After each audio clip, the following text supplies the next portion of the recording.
Hoppers Baseball on 95.3 The Farm, WHOP HD2 Hopkinsville, and online at 953thefarm.com.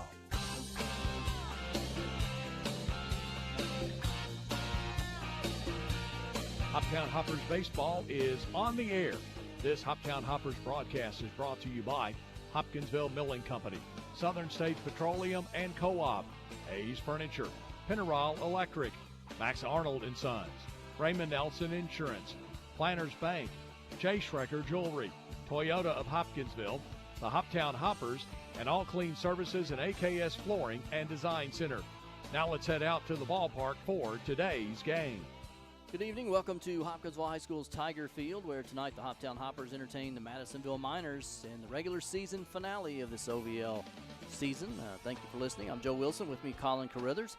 Welcome to the pregame show, brought to you by Barbecue Shack, offering catering and custom cooking. Visit them Wednesday and Thursday, 10 a.m. to 6 p.m., and Saturday from 10 a.m. to 3 p.m. 4687 Pembroke Road in Hopkinsville. That's the place you will find them at the Barbecue Shack. Hoppers started the season with a 6-0 win over these Miners, and now they'll try to complete the regular season against Madisonville. Hoptown 6-1 against the Miners this season, but Colin, got to be thinking about last night's game and how it ended. Yeah, I mean, a really back-and-forth contest where the Hoppers got out in first well with a Declan Riggs 2-run homer, and then Fulton played really well through that middle portion of the game until we got to the back half in the 8th inning where the Hoppers poured on 5 runs. It felt fantastic. Easton Beatty had a 3-run homer. And at that point, me alongside a lot of the other Hopper fans in attendance were thinking, this feels like it's over. They just sealed the deal on it. And sure enough, the worst possible thing happened with a grand slam for the Fulton Railroaders. It went 13-12. And in doing so, also an update from that game at the very end, Evan Leonard got thrown out and will not be able to play in today's game. I don't think he would have been scheduled to play either way since he played last night and they need to get some other guys some work, but that is still something of note. Well, and also anyone who was kind of watching, about 5 seconds before the grand slam, full count actually took a lead on Henderson 5-4, and if Hoptown had won last night and full count had defeated Henderson, which they did, we would be a half game out, and this game right here would be a lot more important. But as it is, we are the number 2 seed going into next week's tournament. Henderson will be number 1. Paducah is 4. Full count is 3. And I think Madisonville's overtaken Fulton, but I have to check those standings again. But I believe it's Madisonville 5 and Fulton 6. Yeah, they're up by a half game right now. So the only thing left to play for at this point in the standings is Madisonville and Fulton playing the not being last. Yeah. Well, we've got a lot to talk about tonight. There's going to be a lot of players in the game tonight. Joe King's going to start for Hoptown, and he's probably going to go about 3 innings, and you're going to hear all about that here in just a minute as I talk to Coach Chris Benny. You're listening to Hoptown Hoppers Baseball on 95.3 The Farm and 953thefarm.com.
.3 The Farm, playing country favorites for Hopkinsville and Crofton. The Farm. This is Joe Wilson. I'm with Hoptown Hoppers coach Chris Benny, and tonight the Madisonville Miners are in town. It's the regular season finale. Chris, this finale gets here in a hurry, doesn't it? Yeah, it does. I mean, feels like 2 months go by so fast, and it's kind of like, whenever you have a newborn, right? It's just like you're up all night, the days are long, but it goes too fast. So. Yeah. And in a way, it's long, though, because it seems like y'all play a lot, but the rainouts have kind of made it a little bit kind of dragging here at the end, too. Yeah, and then, obviously, with the successful season that we had, we've got another few days coming up off, so It just seems like we haven't played a whole bunch here recently, but still excited, thankful for tonight, and hopefully weather will stay off. We'll be able to get another one in. Tough way to end last night's game. How have you got? What was the bus ride home like, and what are the guys feeling today? Oh, well, the bus ride's always electric. The guys always have a good energy about them, but yeah, I mean, it was an unfortunate way, but we kind of set out a bullpen plan to get guys ready for the postseason, and so kind of the same thing that we got tonight. Everybody's got a stretched amount of innings, and once they're there, they're there. So you go 3 scoreless, and then you're getting lifted no matter what tonight. So kind of what happened last night, and just thankful that it was a good game, a good fun game, but ultimately just came out on the wrong end of it. Are anybody leaving? Have we lost some players in the last week that have gone home, or are we still pretty much a full squad?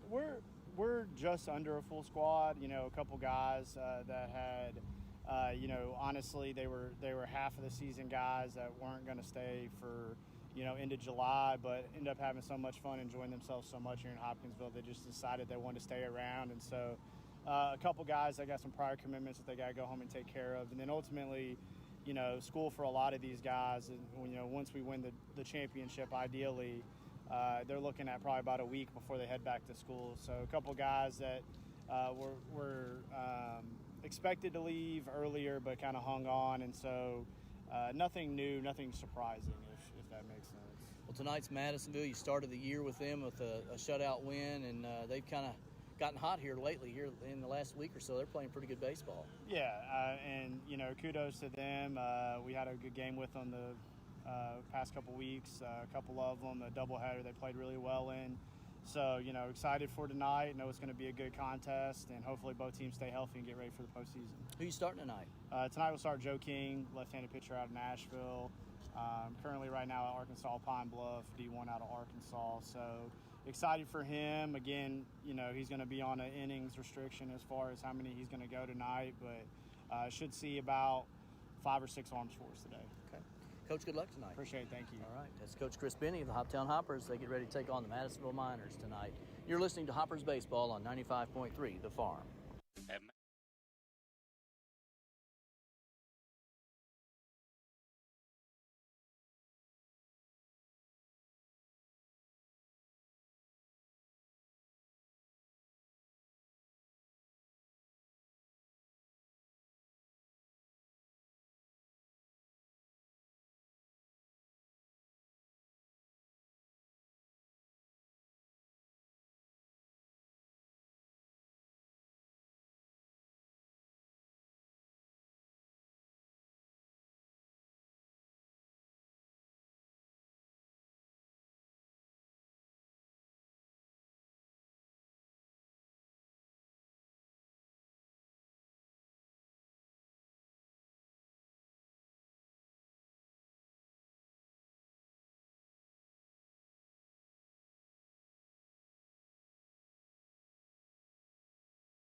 5.3 The Farm, your home for country's greatest hits. Welcome back to the Chick-fil-A broadcast booth here at Hopkinsville High School. Game time weather sponsored by Charlie Henderson State Farm. Here's your WHOP Weather Center forecast. A heat advisory continues until 7 p.m. Tuesday night. Chance of thunderstorms tonight, otherwise mainly clear skies. Lows dip down to about 74. Winds out of the west at around 5 miles an hour. A blend of clouds and sun tomorrow. Storms likely. Highs around 90. That's the forecast from the WHOP Weather Center. I'm meteorologist Megan Mulford. Right now, it's 91 degrees. Starting a little early tonight, the starting lineup is brought to you by Riken Elastomers. Join the Riken Elastomers team with process operator starting pay, $20.50 an hour. Top out in a year at $24.43 an hour, plus shift premiums of second and third shifts. An excellent benefit package that includes employee-paid benefits day one of employment. Call 270-475-2150, extension 214 to learn more. For Madisonville, as already in the box, Isaiah Smith will lead off and play left field. Levi Watts bats second and plays right field. Casey Lowe will be the catcher and bat third tonight. Elijah Jordan batting fourth and playing first base for the Miners tonight. Batting fifth and playing center field, Trent Prosperi. Hawken Headland will bat sixth and play second base. Jaden Hernandez playing third base and batting seventh.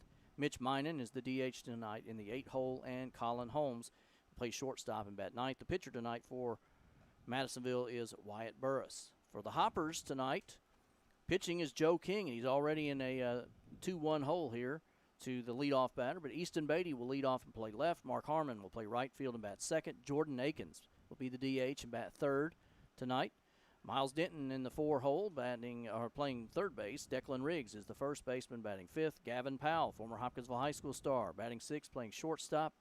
Catching tonight, Carson Knowles batting seventh. Caden Slaughter is batting eighth and playing second base. Alex McGuire is your center fielder in the 9 spot tonight for the Hoppers. 3-1 count now on the leadoff batter. King comes back, finds the inside corner, and we're full up on Isaiah Smith. Joe's got some good stuff, Colin.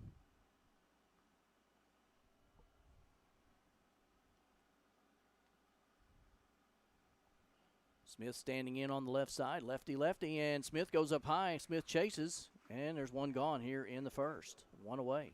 And you're not kidding about the stuff that Joe King has. Really electric and fast arm through the zone in there. We saw him a couple weeks ago out at Hendersonville against Full Count, where he went pretty far and really well in that outing, besides the last inning in that outing where he gave up a home run. But it's still a really good performance out of him where he was striking guys out left and right.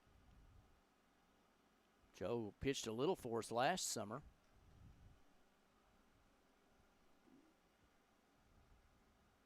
Goes outside here, misses Watts, and he's behind the count 1-0.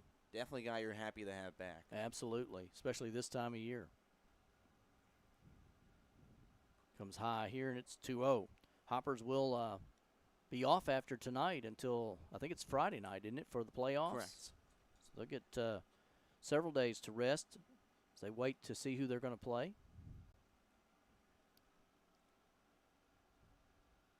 King, pitch here, and he misses here, and it's 3-0. And there is plenty of people coming up during his first start against Full Count this season that would just come up in between innings and ask, where in the world did you guys get this kid from? And as he was running up, they're like, he can throw that ball very, very well. He walks Watts, though, and on 4 pitches, and so the Miners have their first runner of the night. Smith struck out to start the inning. Here's Casey Lowe. Well, something of note in this game as well. We mentioned the starting lineups with Mark Harmon in right field. He hasn't played there all year long. He will not be there all game. He's going to attempt to play all 9 positions and not all 9 innings of today's game. There we go. That's pretty interesting. That takes talent.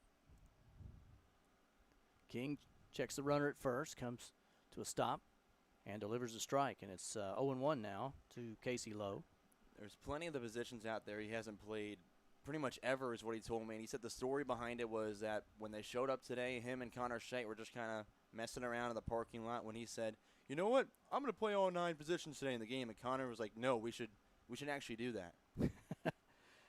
And Lowe swings through that, and it's 0-2. That's the kind of thing that you never know who's listening. Exactly. Coaches probably went, that's a pretty good idea. Well, let's try it. Yeah, Connor literally went up and seriously took it up to Benny and said, let's do this with Mark. And then you're like, you know what? We're not playing for first today. Let's just have fun. Yeah. Runner going. Pitches outside for a ball and then throws late.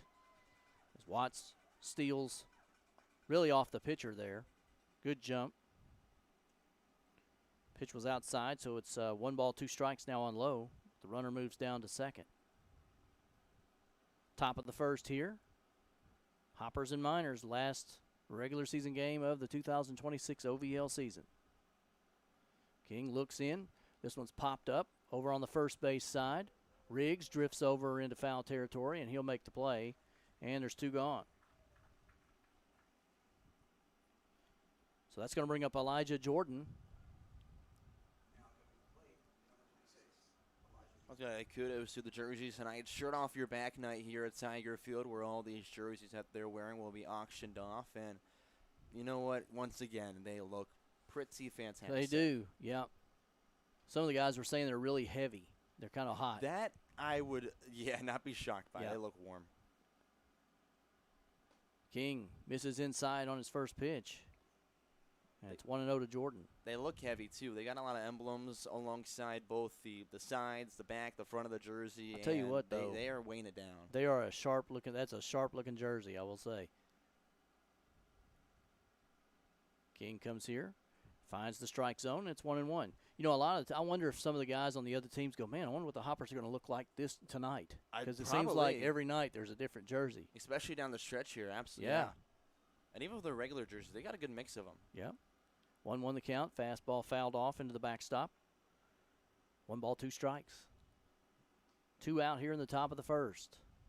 The goal here for Madisonville early, just being able to catch up to Joe King's pitch, especially since he's not going to go too far. It helps from that perspective if you're Madisonville, but that was the thing for full count. They couldn't catch up to him for 5 straight innings, and then finally they started to get to him. That's when things fell off the tracks for the Hoppers. There's a ball hit towards shortstop. Powell backhands, throws across the diamond. It's in the dirt. Riggs scoops it, but his foot's off the bag. The ball short-hopped Powell out there. He kind of knocked it down straight up to him, and he threw a long throw across the diamond. Riggs tried to keep his foot on the bag, but unable to do so. And now Coach Benny going to come out. He'd like to get an explanation on that play, but it did look like he pulled his foot off the bag there. Yeah, I mean, it was almost a miraculous play there from Riggs, from Powell having to bobble it, collecting it quickly, and throwing over there to Diggs, diving down in the dirt, and then finding his way back up, working down up, almost as if you're a catcher over there at first to make sure you secure the ball. And I mean, he caught it, but it looked like with where that ball was thrown, he had to kind of scoot off the bag a little bit. I would agree with that. The umpires getting together here. The first base umpire is the one that made the call, but the umpire that was more in the center of the field, he's called them all together. He may have seen something different. So much for a game of fun, right? We're going to go out and challenge on the first inning. Oh, yeah. I mean, even though you're having fun, you're still just hoping that you can come out with a win. If they're going to call him safe, I'm going to give that a base hit. I did too. Yeah. I feel like it's hard to not give a base hit. So Watts moves over to third. Elijah Jordan on with a base hit. 2 out with Trent Prosperi now batting for the Miners.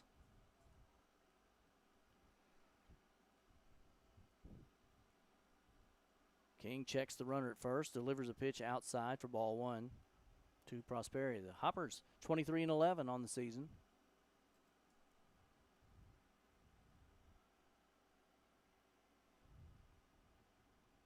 Prosperi back in the box. King checks the runner at first. Comes set, pitch on the way. Inside for a ball. It's 2-0. Prosperi is a guy that even as a Hoppers fan, you almost want to see do pretty well because he's getting so unlucky against us recently, which we will take. But last time we saw him, he went 0 for 4. All of them were deep fly balls out to center, right field, and they barely just missed getting out of here. That's the unfair thing about baseball. You know, you can tap one 4 feet in front of home plate and end up at second base, and you can hit 3 line drives and go 0 for 3 for the day. 3-0 the count now on Prosperi. King has been behind in most of the batters he's faced this inning. He comes here and misses high and outside in his second walk of the inning. And the bases are now loaded for Madisonville with Hawk and Headland coming to the plate. I had a positive for him, and as I didn't even think about it with my bad streak recently of speaking home runs for the opposing teams into existence. Because, again, and that's what you expect from Prosperi. He's a guy who can drive it hard against us, but I didn't even realize when I said that I was almost speaking into you just about did, yeah. Oh. Hopper's going to have another meeting at the mound to kind of talk it over with King. He just looks like he's trying to overthrow just a little bit maybe. Yeah, he's trying to spot things a little too much, especially compared to that last game against the Rhythm. He just reared back and fired a lot of heaters in that one and then just dropped him off the 0-1, 0-2 count with a slider, and no one was touching it all game long. So I think Kirby, he was out there for, maybe 10 seconds, and it was pretty much just go right after this dude. You can overpower him. Just no need to dance around and hit the corners as perfectly as you can. Headland coming in batting about 297 on the season, but he swings it one way outside the strike zone there. So he helps King out. It's 0-1. King's gone 5 1/3 this year, as Colin said. 8 strikeouts and 1 walk coming in, but he's already walked 2 this inning. This one outside, as he just can't seem to reel it in. 1-1 the count. Everything he's missed outside or high.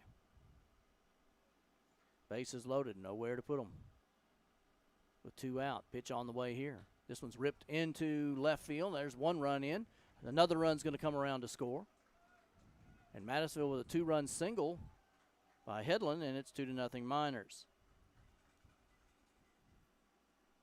That was another pitch there that was still on the outside half of the plate for Hawken Headland, so it was honestly impressive that he came all the way around and pulled that to the left field. But the other part of it is that, you know, Joe King's not working as well down the mound right now than he was in his first start for him, and with that, he's not getting back to the glove side. He's staying release side. He's not really working down the mound as well. With that, that means his body's staying a little bit more uptight, and that release point stays a little bit more to the outside, and that's why everything is missing that left-handed batter's box. It's a good explanation because that's exactly what's happening out here. Jaden Hernandez bats now for Madisonville, and it's the same thing, way outside on the right-handed batter. King just having a hard time finding the strike zone. Madisonville's played pretty well here the last couple of weeks. And it really doesn't matter what you do early, it's what you're doing at the end. Runners are both going, pitch is out, and there won't be a throw as both runners steal bases. So it'll be second and third now, and the count now 2-0 to Hernandez. So Prosperi moves to third, Headland down to second. It's funny, I'd say the last 4-ish games that we played in the minors, they have been phenomenally explosive in the first inning of work against us every time. There's a strike on the outside corner. 2-1 the count now to Hernandez. Yeah, they definitely came ready to play tonight, didn't they? At this point, it's just like if we play the minors, they have to score first, and we have to work from behind at the very beginning of the game. It's just law. King comes back with the same pitch. It's fouled into the backstop, and the count now even at 2-2.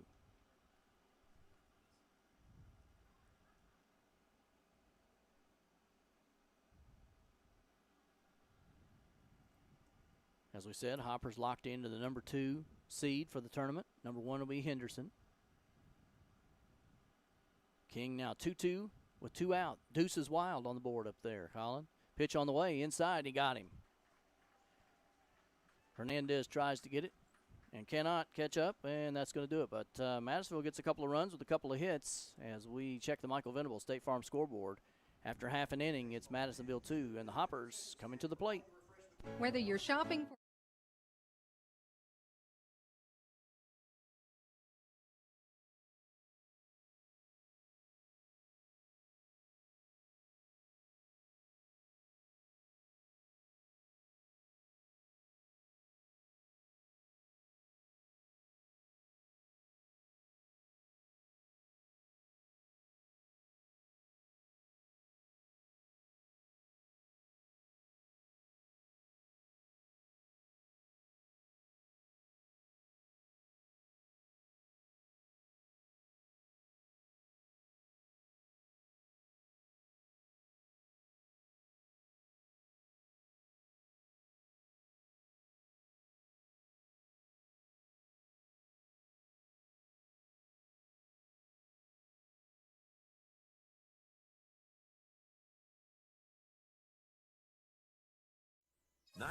for .3 The Farm.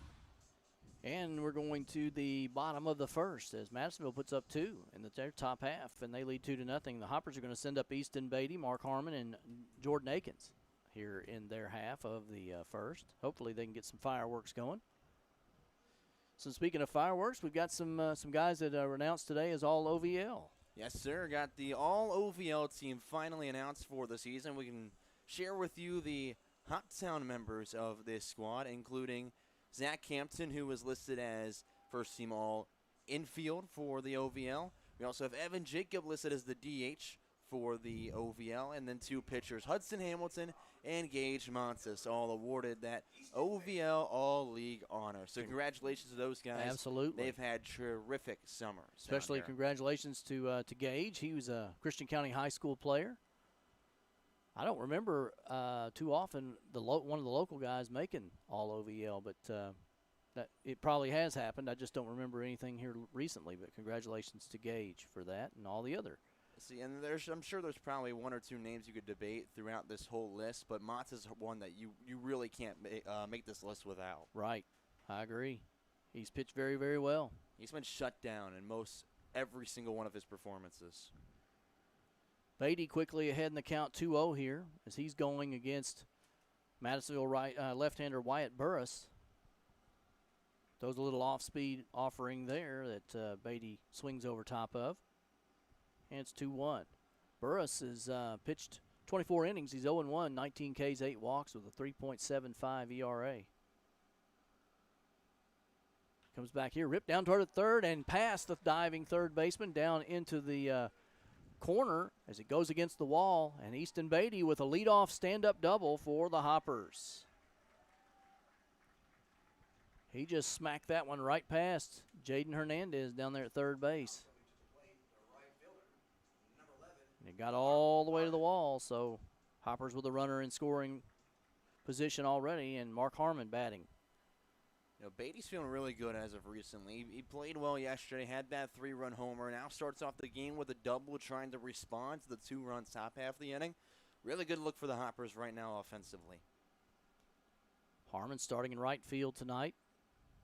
Right-handed batter. He fouls the first pitch off, and as you heard Collins say just a little while ago, he's going to try to play all 9 positions in this game tonight. I believe the rule for the team is whatever position he decides to go to in whatever inning, you just go to right field where he started the there game. you go. So they're just going to keep cycling guys out the right field just to replace him wherever he goes to play defensively.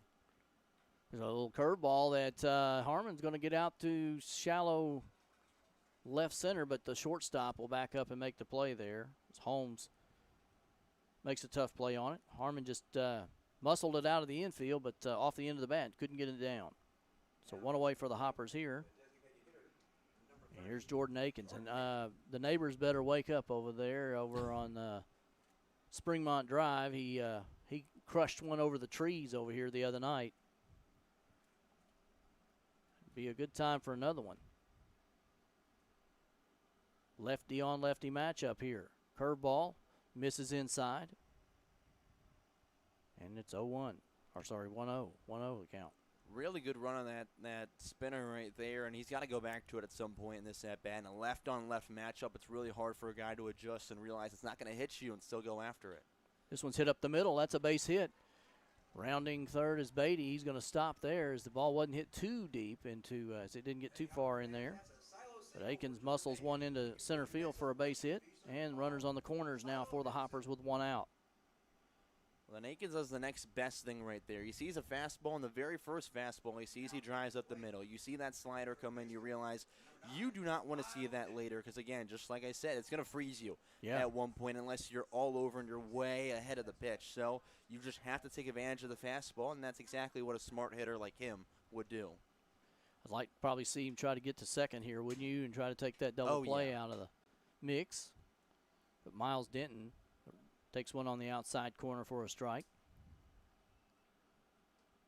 Denton started off pretty well. He's another one of those guys that you'd like to see him do well. It seems like if he hits it hard, he hits it right at somebody.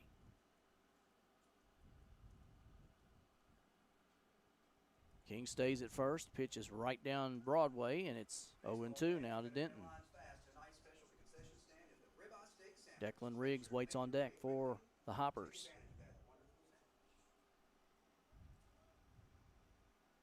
Hoptown trailing 2-0. We're in the bottom of the first. One out, runners on the corners.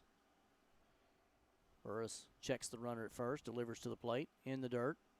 Blocked there by Casey Lowe. And the count goes 1-2.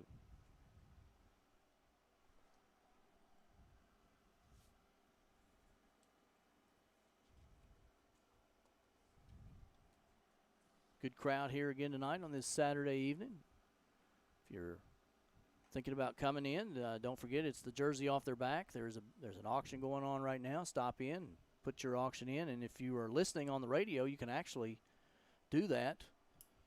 If you go to the Hoppers Facebook page, I believe there's phone number that's on there that tells you where you can text or call to make a bid on your favorite player's jersey. 2-2 the count, outside and low, and now the count runs full on Denton. There was another slider, just popped out of his hand a little bit early, claps out of that top finger, and with that, he just starts it too far out. If he's able to hold on to that for a tad second longer, it's going to catch the bottom of the zone, and Denton's got to be ready for it. He's not missing by much with it. Needs something in play here for Miles. King with a fairly decent lead at first, but not going. Ball hit into left center, down for a base hit, and we'll get one in on that one. RBI single for Miles Denton as Beatty crosses home plate, and the Hoppers have cut this lead in half. It's 2-1. Akins hustles down to second. Denton in at first on the base hit. Third hit of the inning for the Hoppers. So Declan Riggs going to try to keep things going. Fulton made the mistake last night of making him the beer batter in the very first at-bat. Well, he kept the place sober with a 2-run homer. That may be the call of the year right there, Colin. I'm just telling you. We have the defensive play of the year. That's going to be the call of the year. Yeah, that's the call of the year right there. First pitch is outside, and it's 1-0 again, a lefty-lefty matchup here. And he misses again. It's 2-0 now to Riggs.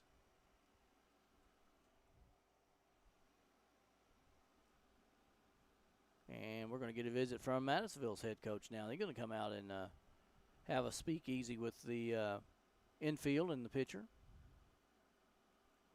It's a big game for Madisonville. They really need to win tonight to stay away from I'm assuming that nobody wants to go to full count in that first round. It's the same idea when we were talking about at the beginning of this week of difference between first place and second place, which is the same idea but even more prevalent now for the Miners and Railroaders. At fifth place would take on the Paducah Chiefs. Yep. But if you're in sixth place, you've got the full count rhythm, and that is a way tougher opponent just purely based on the pitching they will give you. I mean, again, Wednesday, the Railroaders were taking on the Paducah Chiefs, and, well, Paducah beat them in 2 games, even though the Railroaders had them on the ropes a little bit in that first game.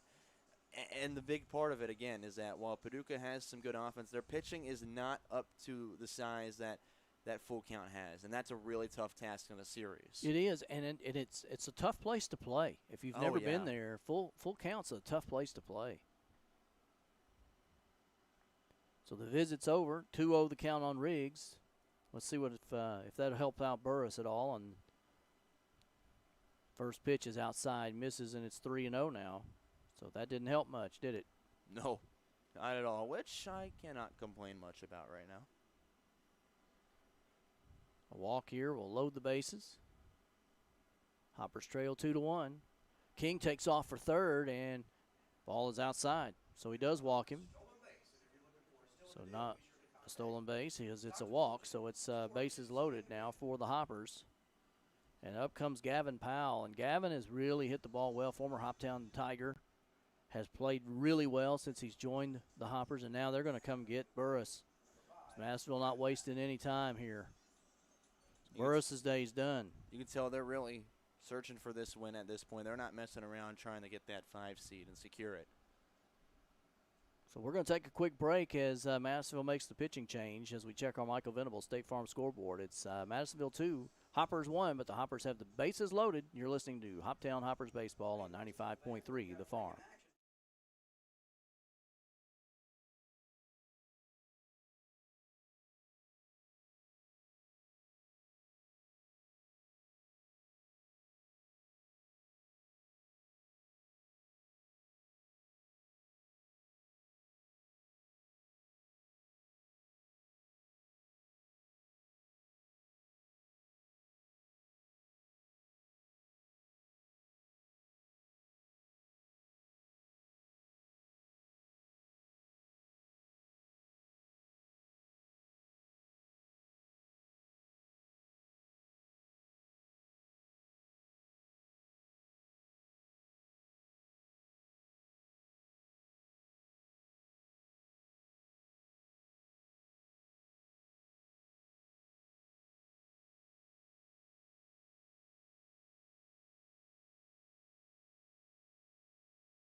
95.3 The Farm.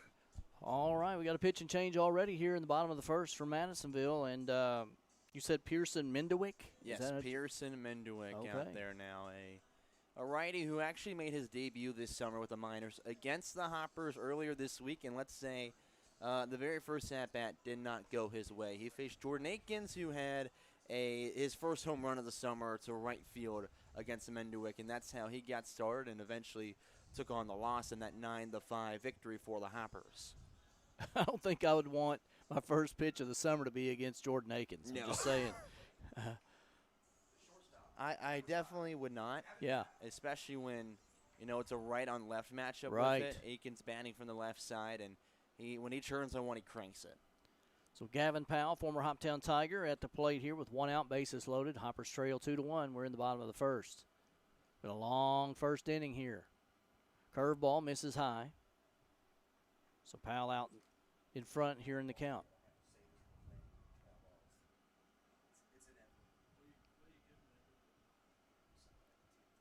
Hoppers on every bag here. 1-0 the count. Pitch on the way here, and this one's fouled off. Powell a little late on that. I'll give Carter credit for that one. He predicted the foul ball at Did that he? point. He said, Did he watch call this, foul ball.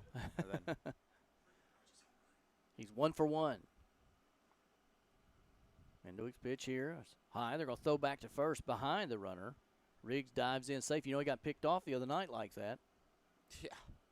He's back here, and the count 2-1 now to Powell. Carson Knowles waits on deck for Hoptown, hoping to get a chance. Powell's batting just over 300, and depending on how much time he gets in this game, he's going to get on early to keep it above that. There's a chopper. It gets over the third baseman's head. Shortstop has it. Long throw over to first. He won't get him. It's an infield single, and the Hoppers tie it up as Akins comes across the home plate on the infield single by Gavin Powell. And the bases remain loaded for the Hoppers here as we tie it up 2-2. Fourth hit of the inning for Hoptown. This inning is working now on 25 minutes long. Actually, it's close to 30 because we started early.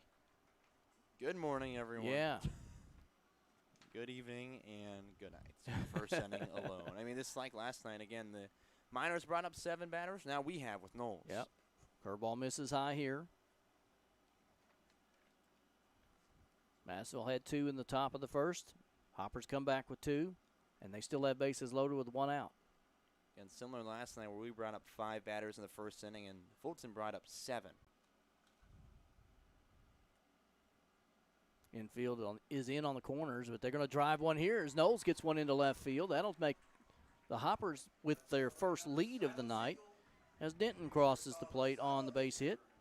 It's Carson Knowles with an RBI single. Didn't do anything special with it, did he? Just put it where they weren't. And Knowles been doing well with that when he's gotten chances as of recent for him. He started off at the beginning of the year kind of almost trying to overpower every baseball that came in at him. And then finally he's just finding something on the ground that gets through, and he realizes that's all he really needs to do.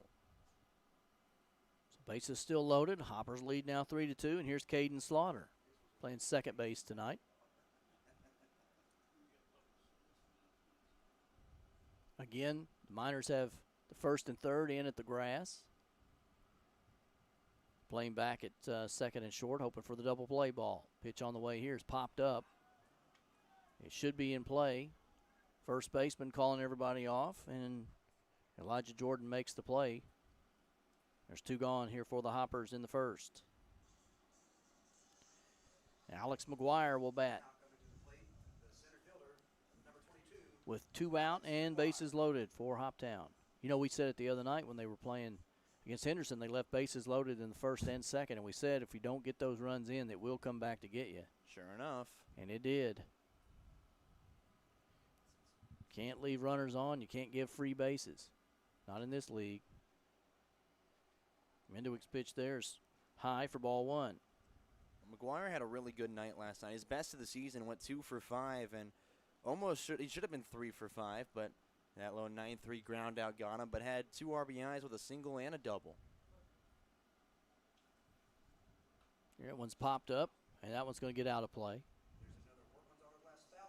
1-1 the count to McGuire. Yeah, at Fulton, that's a short right field. And if you hit one down there and you hit with any gusto, you better get down there because the right fielder's basically just a deep second baseman. Yeah, we were mentioning, ironically enough, it was his hardest hit ball of the night, even though he had 2 previous that were really well struck.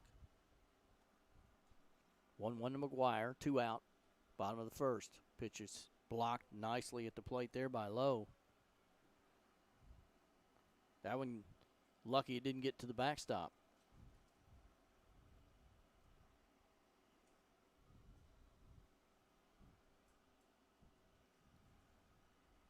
Looks like Mendowick's inning to go here as they don't have anybody working in the pen.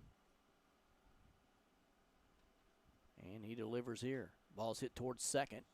And they're going to get the force at second base as Hedlund takes care of it, and the Hoppers are gone. But they get 5 hits, 3 runs, and there were no errors. The Hoppers leave the bases loaded. We played 1 inning.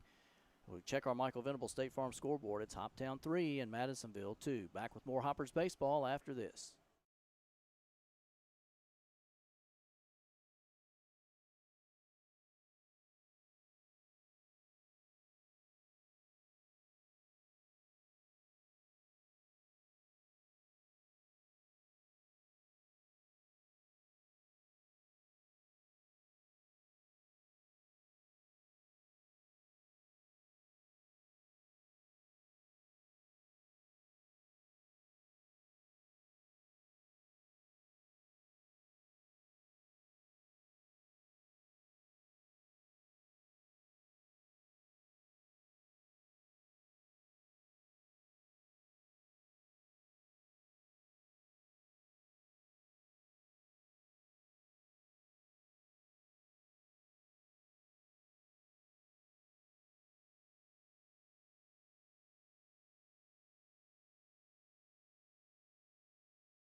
Country hits of all time. WHOP HD2 Hopkinsville 95.3 The Farm.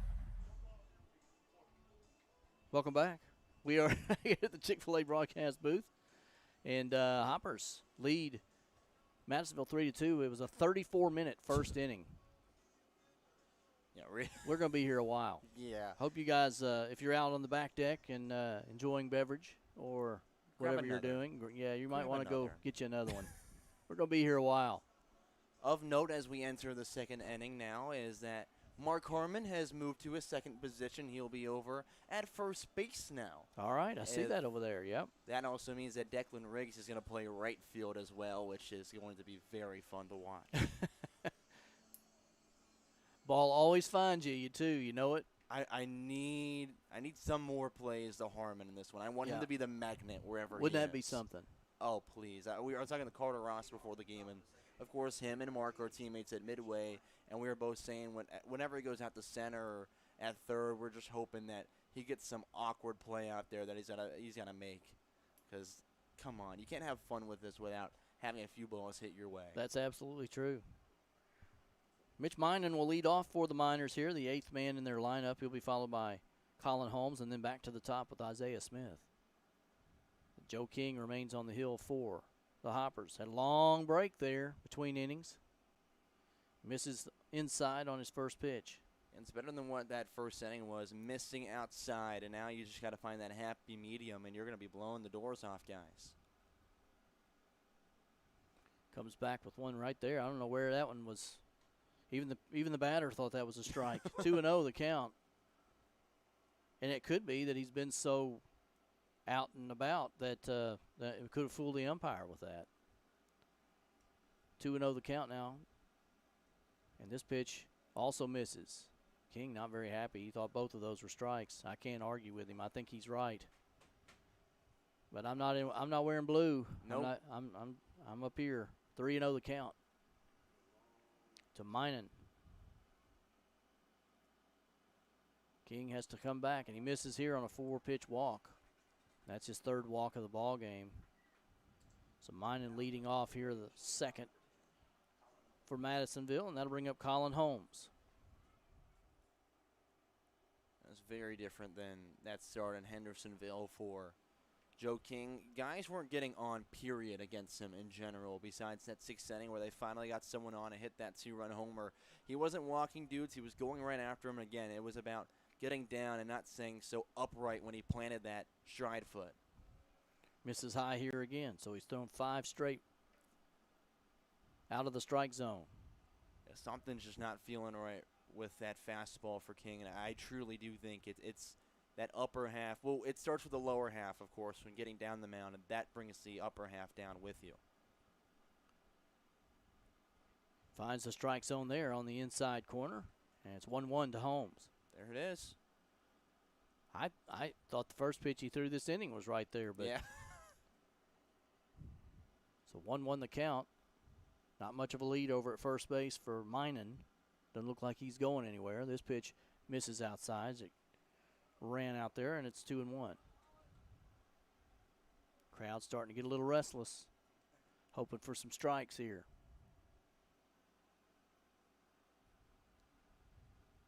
King checks the runner at first. Comes set, now delivers to the plate, and beautiful pitch there, and it's 2-2. You know, that's almost unfair when he's been out all over the place and you're Colin Holmes, you come up there and he throws that. Yeah, good luck. Yeah, 2-2 the count. King trying to get him here. Pitch just misses at the knees, and it goes full. And you like that you're missing there, though. If you're going to miss anywhere, you're missing low. It's way better than missing up, because if they catch something that's just above the letters, that's probably being driven up the line, if not that post side gap. Yep, absolutely. King has to come back here. Gets him to swing at a pitch way out of the strike zone, so Holmes is down on strikes. He is the 3rd victim today. That one was way outside. I don't know what he was looking for, but he was swinging before it ever came out of his hand. That plus Holmes' front foot when he stepped out. He stepped backwards with it, pulled the whole body out, pulled the head. There's no way he's catching anything on the outside half of the plate, much less the outside border. So here's Isaiah Smith. Takes a curveball for a strike. He struck out his last time up. He swung at a pitch that was outside the strike zone. Led off the game with the strikeout. Then the Miners got hot after that. King comes back here. Another strike now, and it's 0-2. And it seems like he may have found his way here, doesn't it? Yeah, he's definitely getting into a groove at this point here where he's just kind of working through quickly. It seemed like also in that first inning, beginning of the second, he was taking too much time in between pitches. He does better when he's just firing one after another. Yep, and he goes there with a punch out. Smith didn't like it at all, but gets the backwards K. And there's 2 gone here in the second for Madisonville. Thought it was a good pitch. I don't know what he's arguing about. This is the Joe King that you expect to see via the scouting report if you were the Madisonville Miners. This is what you saw them looking for in those first couple at-bats in the first inning, and sure enough, they were able to, make some stuff work and get to him as he was staying outside, so they knew they could jump on the one pitch that he had to come to him with. But now he's settling into the Joe King that we've seen previously. Levi Watts bats. He walked his last time, came in to score. Knowles knocks that pitch down in the dirt. Good job there by Carson.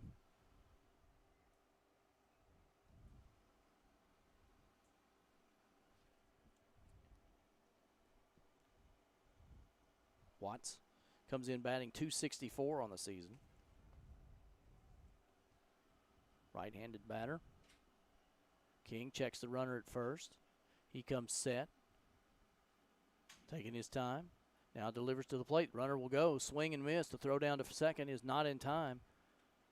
Actually hits the runner. May have saved the Hoppers because that one could have gotten out in the outfield there. The stolen base for Minan.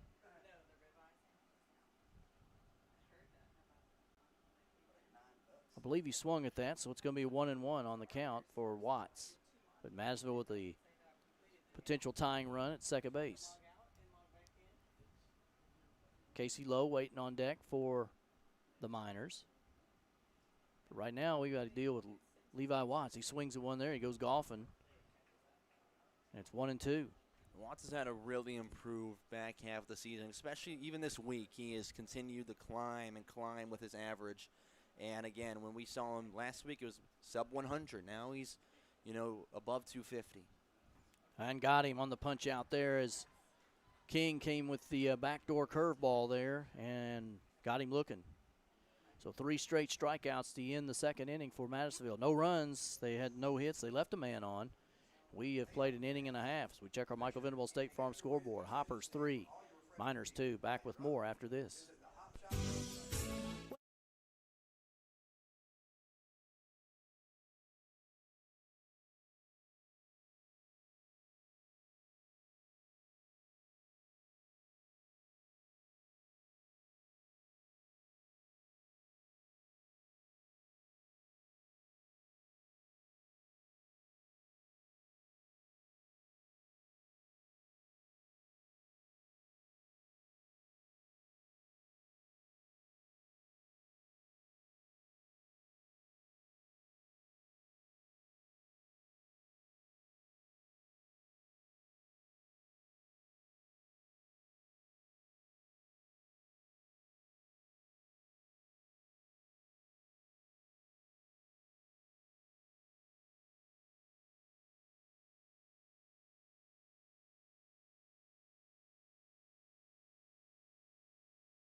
Back to the Chick-fil-A broadcast booth. Joe Wilson, Colin Carruthers, and the Hoppers leading the Miners 3-2 here. And they'll come back to the top of the lineup as they sent 9 to the plate in the first.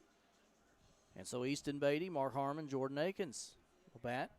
And they're going to be going against Pearson Mendewick, who is in relief of Wyatt Burgess, who did not make it out of the first inning.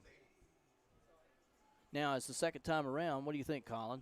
What do you think they learned? Because Beatty led off the fourth pitch he saw with a rip down the third base line. They had 5 hits that first inning. One thing you learn, especially from seeing Mendewick last time, he's going to give you something to hit. So as soon as you see that fastball, he comes with drive it. Yep, there it was. And Beatty fouls it off. He just barely got on top of it. Yep. Also, Mendewick doesn't really throw that hard. No. Look at this look in, though. He's so close to the Craig Kimbrell look. He really is, isn't he? Just got to get the arms outstretched. Pitch on the way here, outside, and it's 1-1 to Beatty. Beatty had a smash down the third baseline, got it past third baseman Jaden Hernandez, and got it all the way to the wall and got a stand-up double his first time up, came around to score. And now the pitch here coming, and inside, nearly hits him in the hands, but goes 2-1.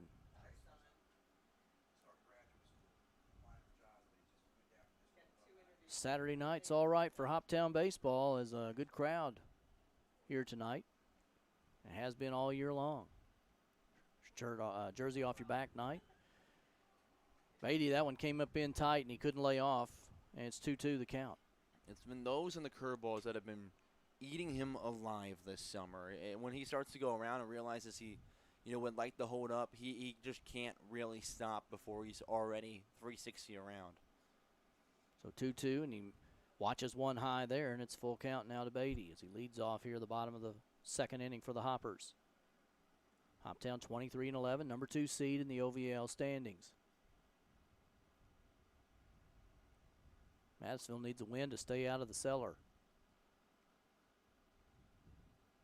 And the pitch here nearly hits him, but a walk issued to Beatty, and he's on again to lead off the inning. He led off the first with a double, and he gets a walk here to lead off the second. So that's going to bring up Mark Harmon, who muscled one out there. Ball was hit right off the handle, but he got it out.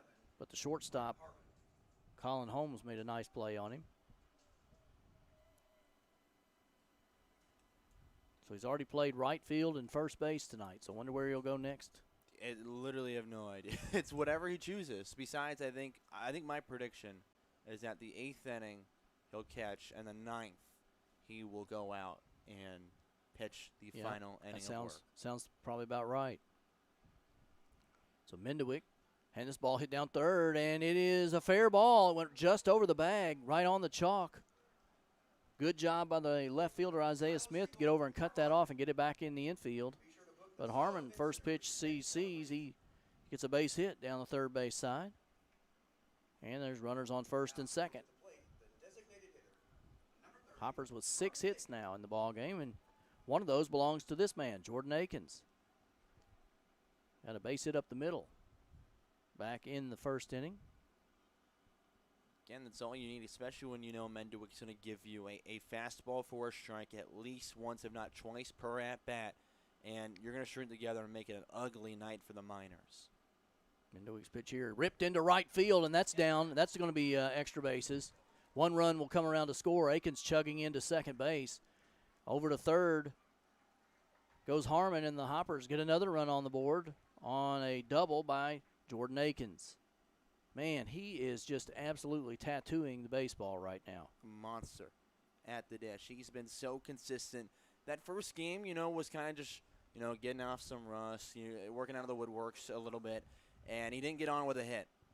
Outside of that, he has been demolishing the baseball left and right, including against this team earlier this week, where he went 4 for 6 against them with his first home run. Had a home run the very next day against the Henderson Flash, and that was probably the longest home run we've seen all year. I've covered ball games here for 20 years. I've never seen a ball hit that far. And they play with metal bats in high school. That one broke right back over the corner to over the middle of the plate there to Denton, but called the ball. We'll take it. See 3 of the 4 infielders playing in. Just the shortstop not pinched in right now, since that's pull side for Denson. And, well, if he pulls it there, it's going to be probably hit harder, so you don't want to die pretty much. And the infield in for Madisonville, except for shortstop. 1-1 the count on Denton. Big gap over on right side. And center fielder playing pretty shallow. Prosperi playing shallow in center. Pitch on the way, and Denton will watch that one. It'll be a strike on the outside corner, so it's 1-2. Watts is playing traditional right field, but Prosperi playing way up over on the right, directly behind the bag, maybe a little bit on the left side. So there's a huge gap there in right field, right center. Denton can get one down there. Pitch on the way, curveball. Misses inside, and the count runs 2-2. Interesting to see. I've never seen where the shortstop stays back and everybody else plays in. Have you seen that? You've watched a lot more college baseball than me. Every now, not honestly too often in spring, but actually during the summer, especially on the road, I've seen it decently from a few of these teams in the OVL. Pitch curveball here, popped into shallow left, hustling over there for it is Smith, and it'll fall foul. Thought that one had a chance to get down for a hit. The count remains 2-2.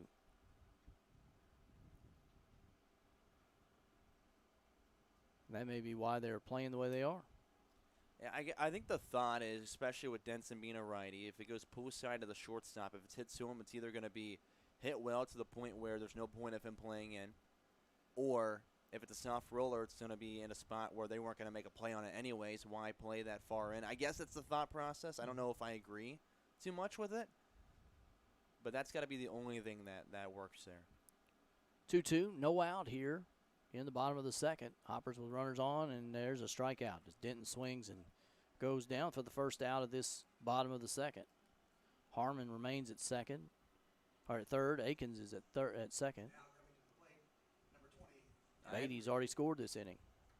I understand the whole pull side and play back a little on it. Does that make sense to me? I've heard someone though mention that, oh, don't play in because if it's a slow roll, you're not going to make the play on. I did not really love. I didn't see that one much. Riggs, the left-handed batter. Now they brought the shortstop in, and there's Riggs. Just first pitch, rips it right into center field. 1 run in, 2 runs in, as Akins going to score easily as well. 2-run single for Declan Riggs, and the Hoppers now lead 6-2. Good piece of hitting there. He knew what he was looking for, and got it. That is for sure. And again, Riggs has been on a tear recently as well. And it's really good to see that because he did miss plenty of time with a lower leg injury. And really happy to see that he's come out strong and been really good in this last week of the regular season. Powell had an RBI single back in the first. The former Hoptown Tiger swings with a mighty swing there. Can't connect, and he's behind in the count 0-1.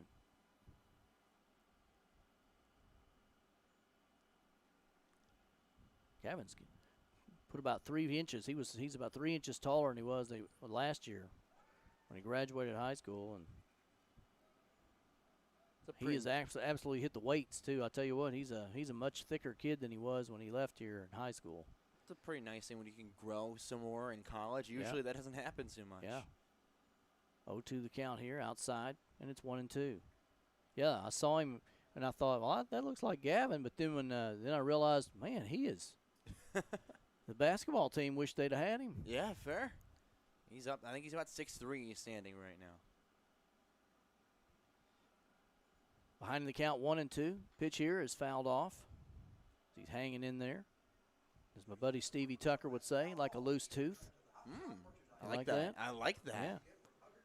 That's a good one. Yeah, I'm going to give Stevie Tucker the credit for that one. He said it in a basketball game, hanging in there like a loose tooth. That's awesome. Count 1-2. Powell reaches out, gets a little stick on it, and gets it off into the right side foul. Great look there again. You know that's a pitch you cannot drive. It's just barely catching the outside corner. So you let it travel, just throw your hands at it so you can, get a pitch that you're more likely to drive next. Fastball hit down to third. They may get two. They go to second for one. Riggs doesn't even run it out, and they'll get Powell on the double play. So Madisonville gets out of it with the double play, but the Hoppers get 3 more hits. They score, what did we get? 3 more runs as we check our Michael Venable State Farm scoreboard. At the end of 2, it's the Hoppers 6 and the Miners 2. Back with more Hoptown Hoppers baseball on 95.3 The Farm.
.3 The Farm, playing country favorites for Hopkinsville and Crofton. The Farm.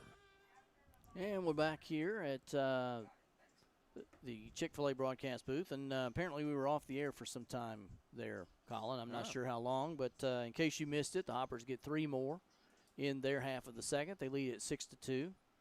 Gavin Powell hit into a double play to end the inning. So Hoptown now with a 4-run lead for Joe King as he opens up the third inning here. And it'll be Casey Lowe, Elijah Jordan, and Trent Prosperi batting for the Miners. We have position number 3 in our 9 positions, 9 innings challenge for Mark Harmon. He will be playing as the captain of the infield over at shortstop. All right. This inning. So Gavin Powell has gone to right field. I believe this is one of the positions that Harmon told me he has not really ever played. Yeah, it's here. It's center field, and he mentioned that he's played third base a little bit. But, yeah, we got to get something over the shortstop right here. Please, ground ball. You're going 3, 4, 5 in the lineup here, so he might be getting something like that. King hits one right at, the second baseman goes up high for it, but it just goes past Caden Slaughter as Casey Lowe on the first pitch he sees drives one into right field. For a base hit for Madisonville. It's their third hit of the ball game. Thought for a moment there Slaughter was going to pull that one down. Yeah, he did everything he could for it, reacted to it perfectly, had Great timing and a really good jump for it. It literally was about a centimeter above his glove with the full extension as well on it. Lowe leads off the third with a base hit for the Miners, and that brings up Elijah Jordan. He singled back in the first and scored. And he takes a slider in for a strike there. King's beginning to find his zone, and probably going to be his last inning, I would think. Probably. I feel like. I don't see anybody up yet, but I do see somebody like stretching, so that might be early signs of some action down there. Bunt's going to be laid down. Knowles will pick it up, make a good throw to first, and there's one down. Now they're going to throw back to second and almost had him picked off. And Riggs threw to second as they tried. The runner actually rounded the bag, and they had him picked off, but ball dropped out there at shortstop. So Lowe moves to third on the sacrifice.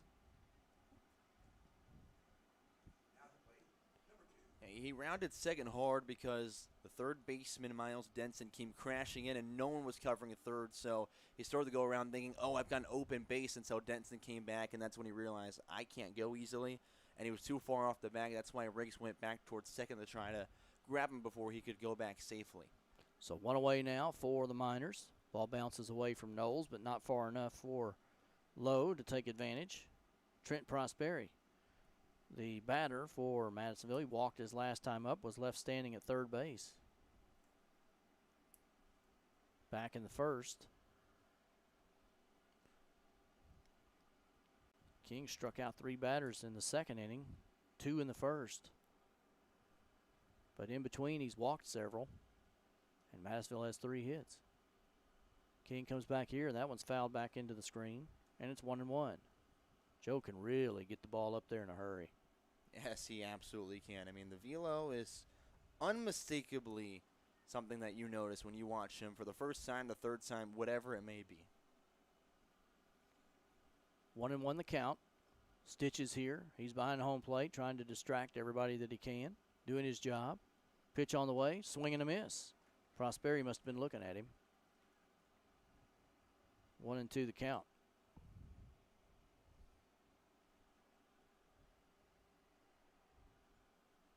Sun beginning to get down a little bit. Lights are on here at Tiger Field. We're in the top of the third. Hoptown leads Madisonville 6-2.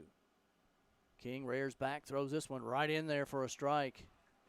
And Prosperi, he's not happy at all, but he'll sit down for the second out on a backwards K there. I thought it was a good pitch, Colin. Yeah, I mean, really nailed that corner, and it's frustrating when you're the batter because Joe King can dot that inside corner. He can dot the outside corner, even though that first inning got a little away.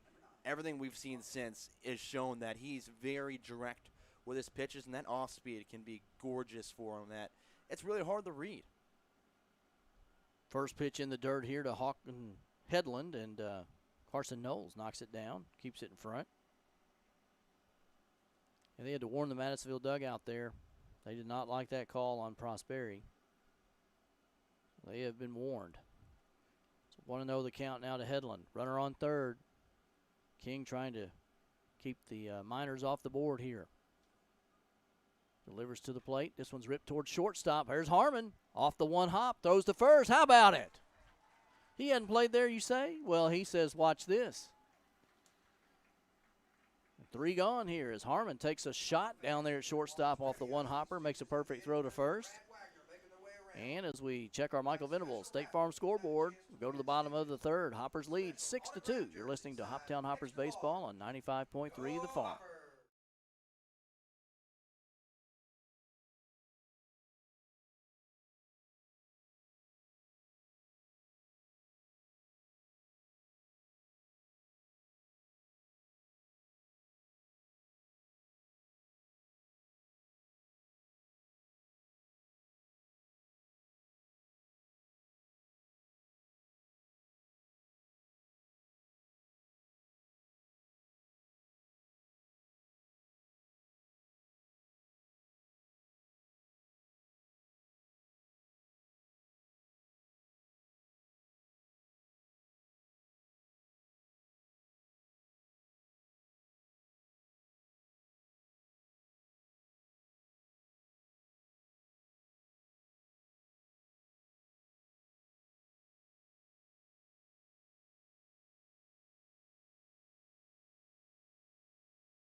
95.3 The Farm, your home for country's greatest hits. Miners going with the new pitcher here to start the bottom of the third, as they'll go with Jack Adler, who replaces Pearson Mendewick, who replaced Wyatt Burgess back in the first inning.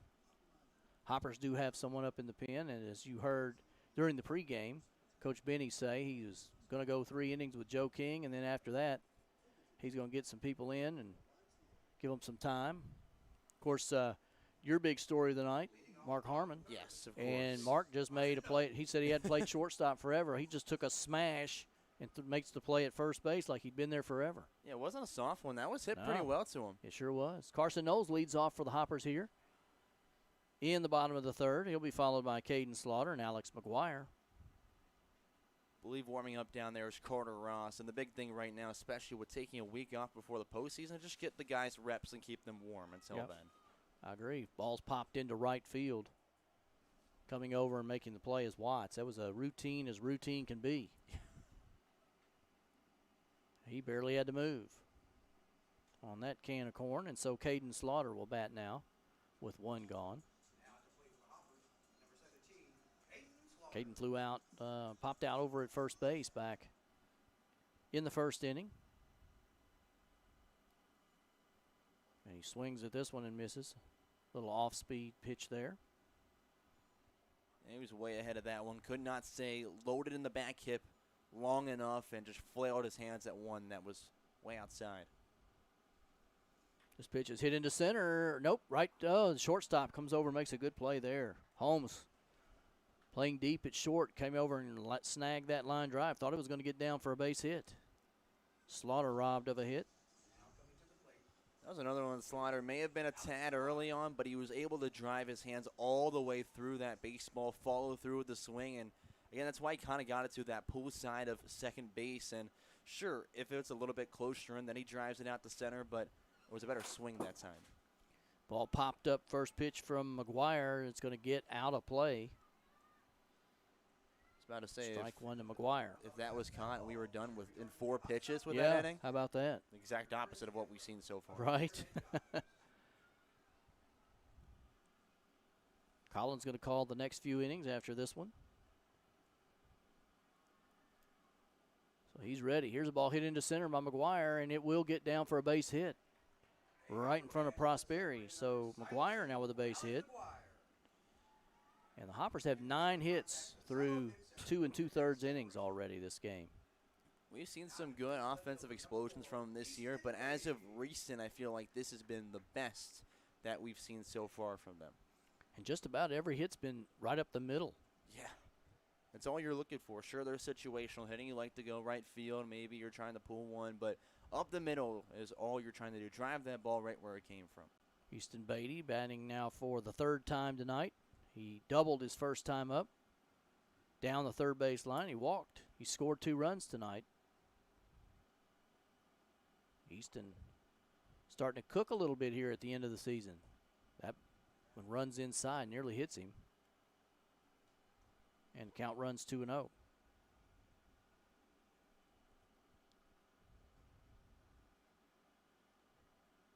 Not much lead at first base for McGuire. They will throw over there. McGuire is absolutely a threat to steal, though. He's a good guy to have in that 9 hole. He can kind of turn your lineup over with him, and he's like another leadoff man down there for you. Pitch on the way, outside. They called it. Oh, they call it a strike? Good Lord. The catcher had to backhand and dive outside to make the catch. This is very true. So 2-1. Throw over to first, not in time. McGuire didn't even slide that time. He was barely stepping off the He's bag. toying with him over there, isn't he? Oh, yeah, he is. Keeping his head, why not? Yeah. Adler's checking on him. Comes set. He'll deliver to the plate, and this one's fouled off. 2-2 on Beatty with 2 outs. So the deuce is wild now for the Hoppers.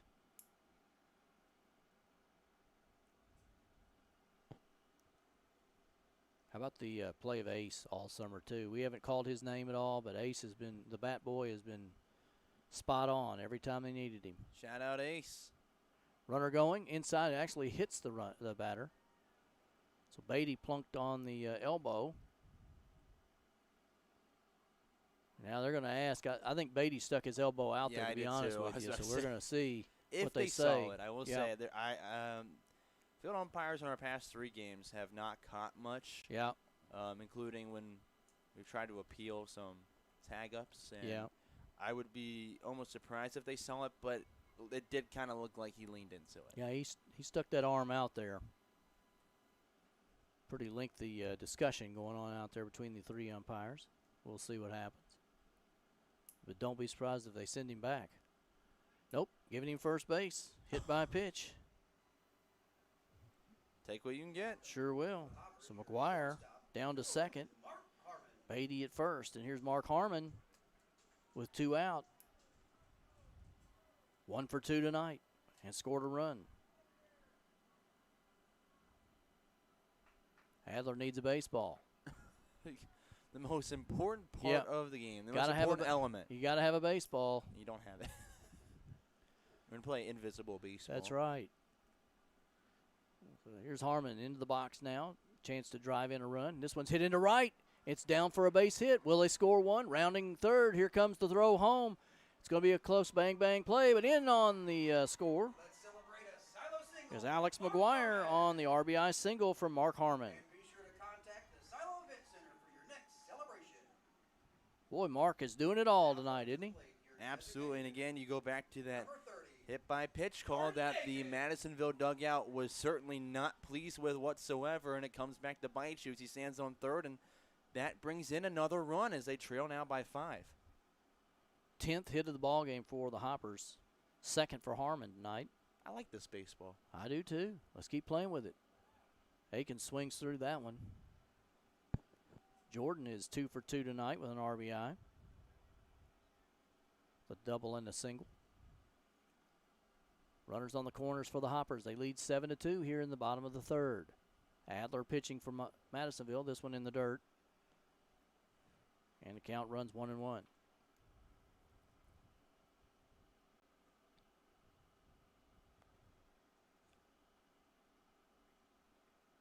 Aikens has just been a really good pickup just at the right time for the Hoppers. And this one's tapped, and Adler, who's a tall guy, managed just to snag it and throw him out at first base. If he's any shorter than that, that ball is in for a base hit. But Adler will take care of Aikens, and the Hoppers get one more with we got 2 more hits in this inning. So as we check our Michael Venable State Farm scoreboard, at the end of 3, Hoppers 7, and the Miners 2. Stay tuned. Colin Carruthers on the call when we come back.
.3 The Farm.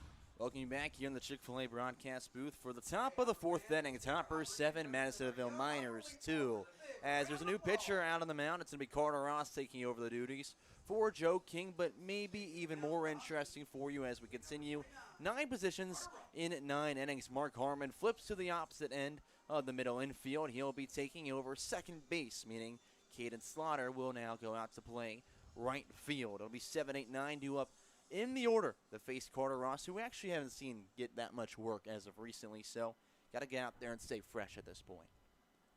Joe King went a total of 3 innings in this one, giving up 2 runs on 3 hits, 3 walks, and 6 strikeouts as he really seemed to settle in as he of did. late. He struggled early on finding the strike zone a little. He was out and high a lot, but especially that second inning, he really found his groove.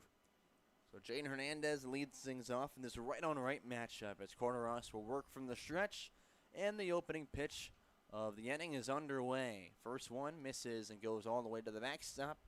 Ball 1. Hernandez is 0 for 1 with a strikeout swinging back in the first inning to end that inning, where the Miners scored 2 to take their one and only lead as well as their only runs in this one.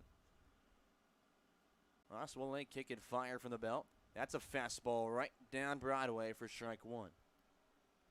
You almost couldn't get more middle than that. I was going to say, you know, I'm not real sure what Hernandez is looking for. Of course, that first pitch was way past the catcher before anybody had a chance to blink. Ooh, that one got the umpire. Yeah, swings at one on the inside, tips it. Umpire seems to be okay after he took that off the left shoulder, and the count now 1-2 to Hernandez. Yeah, Carter gets the ball up there in a hurry too. He and Joe King both have some high velocity. That first pitch, it looked like it fooled Knowles, and it sailed into the backstop. Now the 1-2 delivery comes to the plate, and it runs outside, 2-2. Happy to see that he's already working lower in this first at-bat. Usually he misses upstairs. Yep. This might be his only inning of work, so yeah, we have no idea. They've got somebody working down there in the pen already. And I figured this is what we're going to see tonight. 2-2 delivery, fouled off, out of play. So Hernandez stays alive. Hernandez, a native of Humboldt, Texas, plays with Saul Rose State University, where he finished up his freshman year with a 206 batting average. Ross gets set again. The 2-2 pitch fired to the dash, a curveball and a grounder over the Denton at third. He'll pick it up on the backhand, throw across the diamond in time. The Riggs, it beats him by a step for the first out. How about that play there? That was just a beautiful play at third base down there by Denton. He had to back up after the catch and then plant his foot there and made a perfect throw across the diamond. We now go to the Miners DH in this one, batting in the 8th spot. It's Mitch Minen, who's reached once so far in his only plate appearance on a walk to begin the second inning. First pitch he sees from Carter Ross comes in, and it'll be a curveball that he pulled the string on early for ball 1. Minen plays with Southwestern College. Is from Arkansas City, Kansas. As the 1-0 pitch after Ross takes a deep breath comes in. It's a fastball at the letters and inside. Count evens. You know, I noticed that he moves a lot around on the rubber. He'll be out on the outside, then he'll move back over on the his left side, and that time he was out on the outside of the on the right, but that ball ran up underneath his hands. 2-1 now the count after a fastball just missed, painting the outside corner. So Ross now behind the count against Minen with Colin Holmes standing on deck. Next pitch comes in, and that one slapped out right field, hooking foul, and the count will even 2 apiece. That was over in the poison ivy over there. Leave that one alone. And that ball will sit there for forever. Ever, yep. 2 balls, 2 strikes. With 1 out and no one on here. And top of the 4th, Hoppers lead 7-2. Ross's next delivery is fired to the dish, and that one runs outside again. The count is full. Needs to come get him here. Shut him down 1-2-3. I'll come back with it right at this point. Ross, the leg kick fires a curveball, and he will serve a strikeout on a silver platter for the second out. Yeah, Minen's chewing the bat on the way back to the dugout. He was fooled on that one. By the time he tried, it was just too far gone. 406, the announced attendance tonight for the ball game tonight on this Saturday. Beautiful night for baseball. Ross gets set again as now he's battling Colin Holmes as the first pitch comes in, and there's a fastball that's popped up shallow left center. Gavin Powell calling everyone off, and he's caught it just beyond the infield for the final out as they'll put the Miners down in order. 1-2-3 with 1 strikeout as we check the Michael Venable State Farm scoreboard. Hopper 7, Miners 2. They're back to the plate when we return after the break.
95.3 The Farm. Back here at Tiger Field for the bottom fourth in our final regular season game of the year. Madisonville Miners come to town with a 10-25 record, battling to not be in last place. The Hoppers are in second no matter what with a 23-11 record. And the Miners will bring in already their fourth pitcher of the game. I'm going to run out of room in my book, I know, Joe. I am too. I Carter- was thinking the same thing. Carter Naramore comes in, number 11 for the Miners, a righty. He's one of the two twins on this team. It's him and Case from Hartselle, Alabama, both pitching at Bethel. It's Carter, though, out there for some work as he will be facing the heart of the order for the Hoppers, 4, 5, 6 to do up. Miles Denson will lead things off as he'll come up for the third time today with a 1-for-2 start, a single and a strikeout. Miners do have two other guys starting the toss and warm up as well down in their bullpen as the Hoppers have one man, I believe, that being Andrew Mays starting to. Oh, no, that might be Jaden Gaylor. I take that back. Yep, I believe you're right. Denton has had a single and scored and struck out his 2 appearances tonight. First pitch to him, high and away, ball 1. Miles just made a really nice play at third base, and what happens? He You're bats back the at the next plate. inning. We have to have it again. Every time. When in doubt. Denton trying to put another one in play as the Hoppers already lead by 5. Would like to tack on more here as the 1-0 delivery. He goes after one upstairs. Fly ball, strong out towards center, but Prosperi underneath it. He's caught in. There's one away. I thought that ball was hit a lot harder when it came off the bat than it ended up. Prosperi had to make a good run to get it. And a really good crowd out here with that 406 that you just mentioned in attendance. And really happy that the fans have made this a good one here for the final regular season game. But remember, you can still catch them in the postseason starting next Friday for your last look at Hoppers baseball before the summer's over. Declan Riggs now up. First pitch, outside corner, strike 1 to get him started. Riggs batting in the 5 spot today. He's 1 for 1 with a single and a walk. Does also have 2 RBIs, no runs though. Naramore working through the windup, the 0-1 delivery as Riggs will lay off one that's downstairs. Count evens. They did check down to see if he went. They say he didn't. Riggs just watching it all the way in. A lefty. As the next pitch delivered. He'll leave it outside for strike 2. Both those strikes have been on the outside corner, and Declan didn't want to fool with that, but now he's going to have to look for it with 2 strikes. Definitely a guy who hasn't loved the outside pitches as much so far this year. But might need to throw his hands at the next one as Naramore comes in with the 1-2 pitch, and Riggs swings underneath it. There's 2 outs with the strikeout. Gavin Powell, the next batter in the order. He's 1 for 2 with a single as well as a double play to end the second inning. Riggs didn't look real comfortable. I think that first pitch was outside quite a bit, and it was called a strike, and I just don't think he was really ever in a good place mentally in that last at bat. First delivery, that's a fastball that runs at the bottom of the well for ball 1. We did see Carter Naramore back on Monday. Did pretty decent against him, though he looked solid in that appearance. We are able to get to him at a decent rate. The 1-0 pitch as Naramore comes in with it. It's a slider that does touch the outside half of the plate for strike 1, even though the catcher didn't catch it. Didn't do his job, literally in the title. That's why they call it a catcher. Might have just fooled him up a little bit. Casey Lowe, the backstop, has a battery right now with Naramore. As he'll accept the sign, working through the windup again. The 1-1 pitch to Gavin Powell. He will leave it in the opposite batter's box for ball 2. A lot of movement on that pitch there. He's a guy that can maybe benefit from starting a tad bit farther from our perspective to the left side of the rubber. Mm-hmm. Works through again as he's pretty much lined up with the middle of that slab, and that's a ball hit right up the middle, picked up by the shortstop, running throws the first, but Powell will leg out the infield single to keep the 4th alive. Second infield hit of the night for Gavin. Anyway, on. That's all that matters. That's right. On for the second time with 1 RBI so far today. Carson Knowles comes up to try and extend the 2-out rally. The Hoppers scored 3 in the first, 3 in the second and 1 in the third, so they've scored at least one every single inning so far in tonight's short contest. It's been 7 runs on 11 hits, 1 error, though, for the Hoppers. As for the Miners, it's 2 runs on 3 hits, no errors for them in the field. Hoppers have been earning everything at the plate so far. Knowles 1 for 2 with a single and a fly out to right. As the first pitch he'll see will come into the plate, and it's left upstairs for ball 1. Looking for Powell maybe to try to swipe second here. Getting a good lead over at first base. On alert to see if he takes off. He currently has just 1 stolen base on the summer. As a 1-0 pitch, Noah starts to go around, a little check swing, fouls it off the knob, and count evens, 1 ball, 1 strike. That's when you know things just aren't going well. Yeah. There's no other place, and somehow it finds your bat. You hold up, you do everything right, Yeah. you try to turn away, and it still doesn't matter. Yep. The Vol State Community College product. Righty's up again in this right-on-right matchup. Powell does take off. Knowles lays off it, throw down to second, and Powell has his second stolen base of the summer as he slides in there safely. Pitch misses well. It's a 2-1 count. Gavin, I thought, was going to go the pitch before that. He was getting a good lead over at first base. Red Naramore well in that one with a terrific jump, and that's the first stolen base of the game for the Hoppers.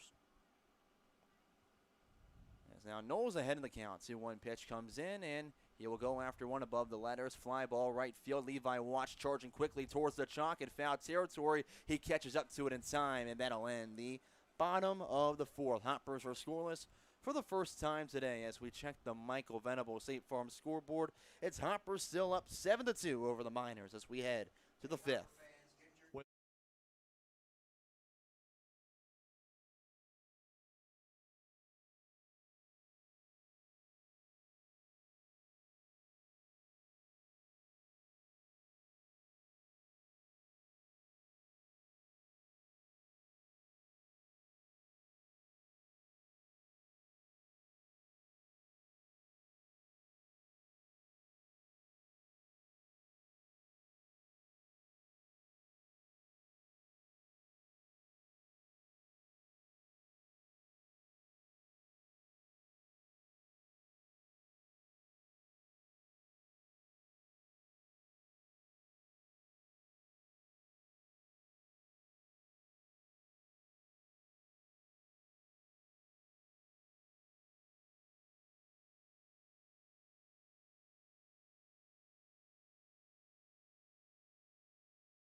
.3 The Farm, playing country favorites for Hopkinsville, Oak Grove, and Fort Campbell.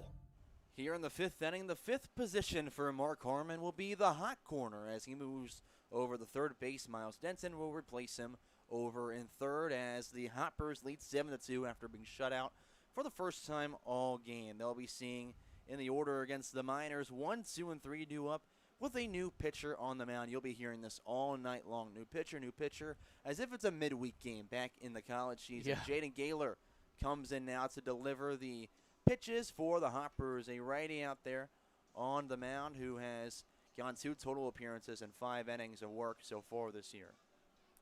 This is a perfect time to see what Jaden's got in case we need him, in the playoffs.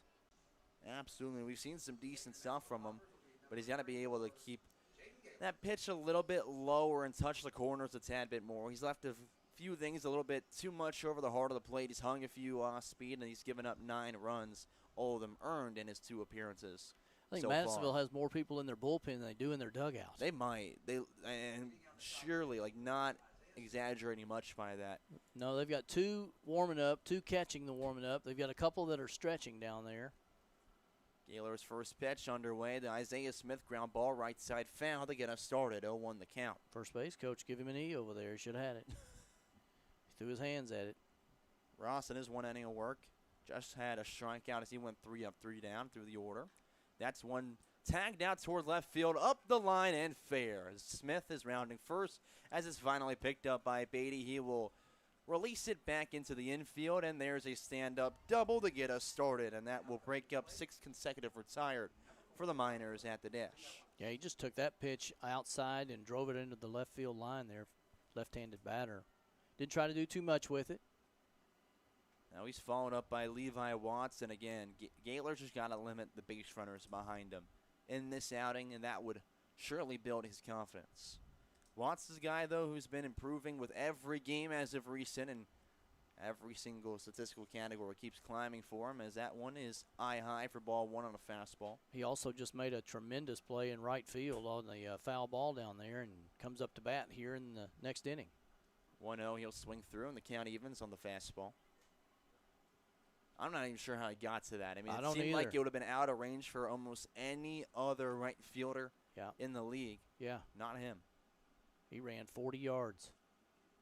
Gaylor will leg kick, comes back with the heater, and it's high and tight for ball two. Kind of need that pitch right there. Gaylor falls behind with a runner on second, no outs. Hoppers lead by 5 in the top of the 5th. Checks back towards second a couple times before the next delivery. Outside corner, Knowles cannot receive it cleanly, but will pick it up quickly as Smith remains on second. Count 3-1. Yeah, I'd like to see Gaylor focus more on the batter since that runner really doesn't mean anything at this point. You don't want to make a mistake here and let Watts drive one over the wall out there.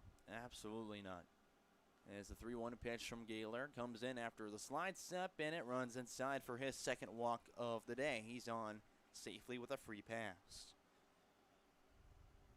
First 2 men aboard, so runners on first and second for the third batter in the order. Casey Lowe with a cleanup man on deck. Lowe is 1 for 2 with a single last time he was up in the third. I'll take a moment to tell that right-handed box. He's serving as the catcher tonight in this one. Lowe's a native of Hazlet, Texas. Plays with Frontier Community College, where he finished up his redshirt freshman year this spring. First pitch he sees is a curveball that finds its way into the zone for strike one. That's a nice pitch right there to start him off with. Started pretty high. Yeah.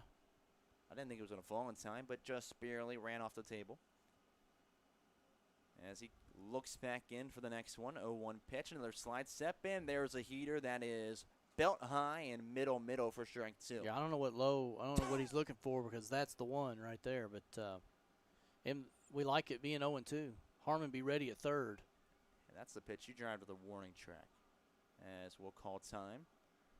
And our home plate umpire is walking up real quick to make sure he can get set. Yeah.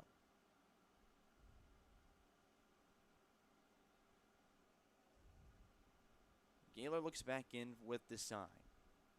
No balls, 2 strikes with runners on first and second. Pickoff move over to the second, unsuccessful. Smith slides back in cleanly.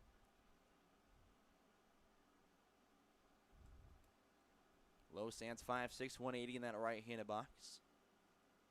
As he awaits this next pitch, Gaylor finally comes home with it. And it's another curveball that just runs off the outside corner. Knowles did a real good job there of framing that one. Yeah. Still ahead, though, 1-2 in the count. We need a grounder to third right here. Let Harmon just make a tag at third and across the diamond. You got to give him some in the hot corner. Starts to go around on it, and there's strike 3 called as Gaylor's got a backwards K. 1 out in the inning, and we bring up the cleanup man, Jordan, in the order. And a beautiful pitch, though, from Gaylor. It was. Just barely caught that corner. Now, Elijah laid down a really nice bunt his last time up. Ended up getting the runner all the way to third. Now, the next 2 guys behind him couldn't bring him in, but he did his job without a doubt. He does have a single as well back in the first inning. First one he sees from Gaylor. Outside, too far, ball 1 on the fastball. Mark did say he's played the hot corner before, which makes sense as a third baseman. Not as a third baseman, as a catcher to go play third at times, if not also first base. As the 1-0 is literally right down the middle, and the count evens 1-1.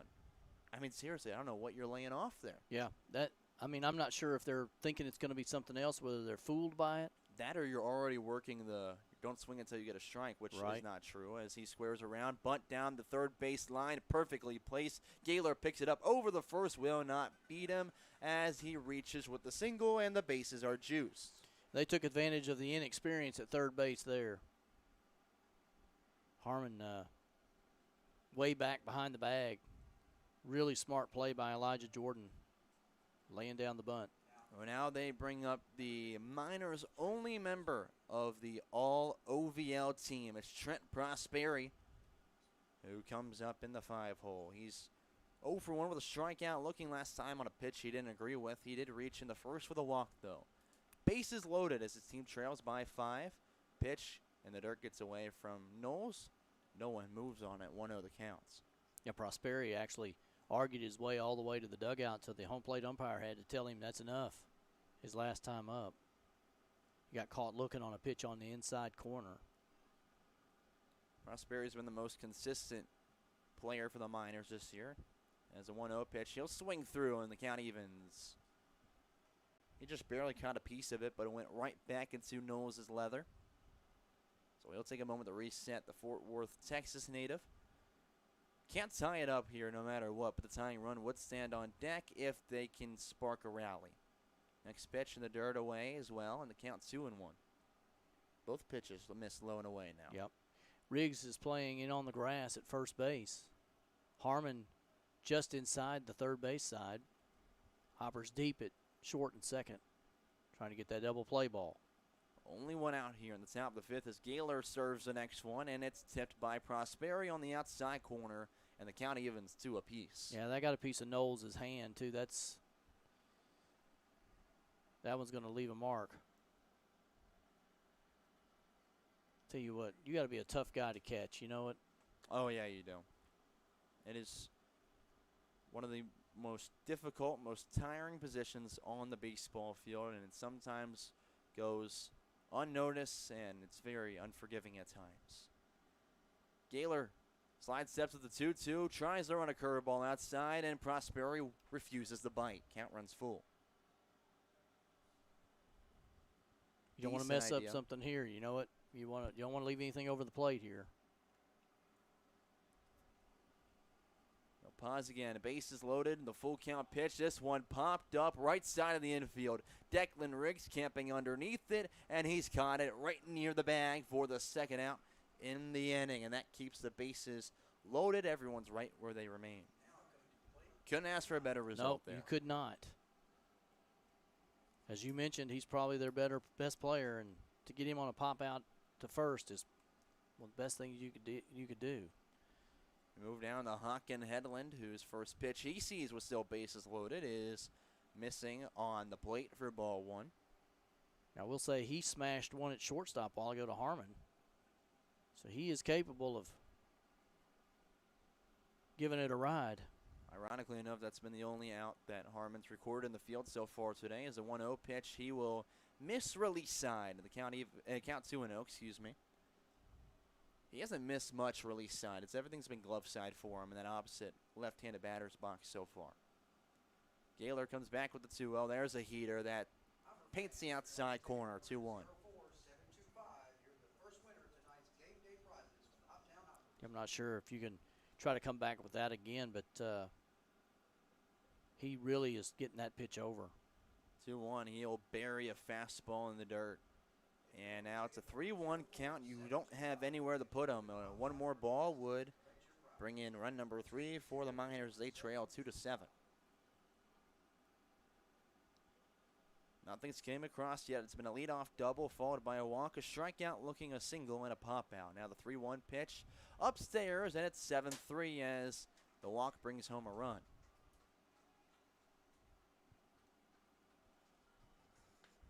Easy way to do it there. Yep. But free bases come back to haunt you. You just can't do it. Can't do it at this level. First time the Miners have scored since the opening inning of action. They'll bring up Hernandez as the 7th batter this inning, as Knowles has a quick conversation with him. Probably just settling him down here, just saying, we got 2 out. Let's just work here. Let your defense work for you. Let's go back in, hit a little bit.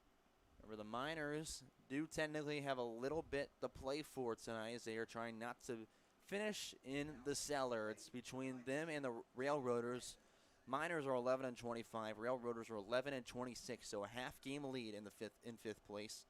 The Miners, all they need to do is win or the Railroaders lose, and they'd be in 5th place. And so far, the Railroaders are beating the Henderson. No, they're down 8-2 now. Yep, trailing 8-2. Yep. Outside, it just updated for me as I clicked on it. 1-0. That's a dramatic twist.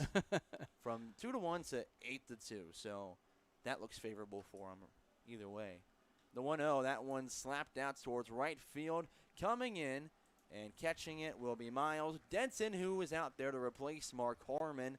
And that will end the top of the 5th inning with only 1 run of damage. We check the Michael Venable State Farm scoreboard halfway through game 35. It's Hoppers 7, Miners 3. We'll be back with more Hoppers baseball on 95.3 The Farm.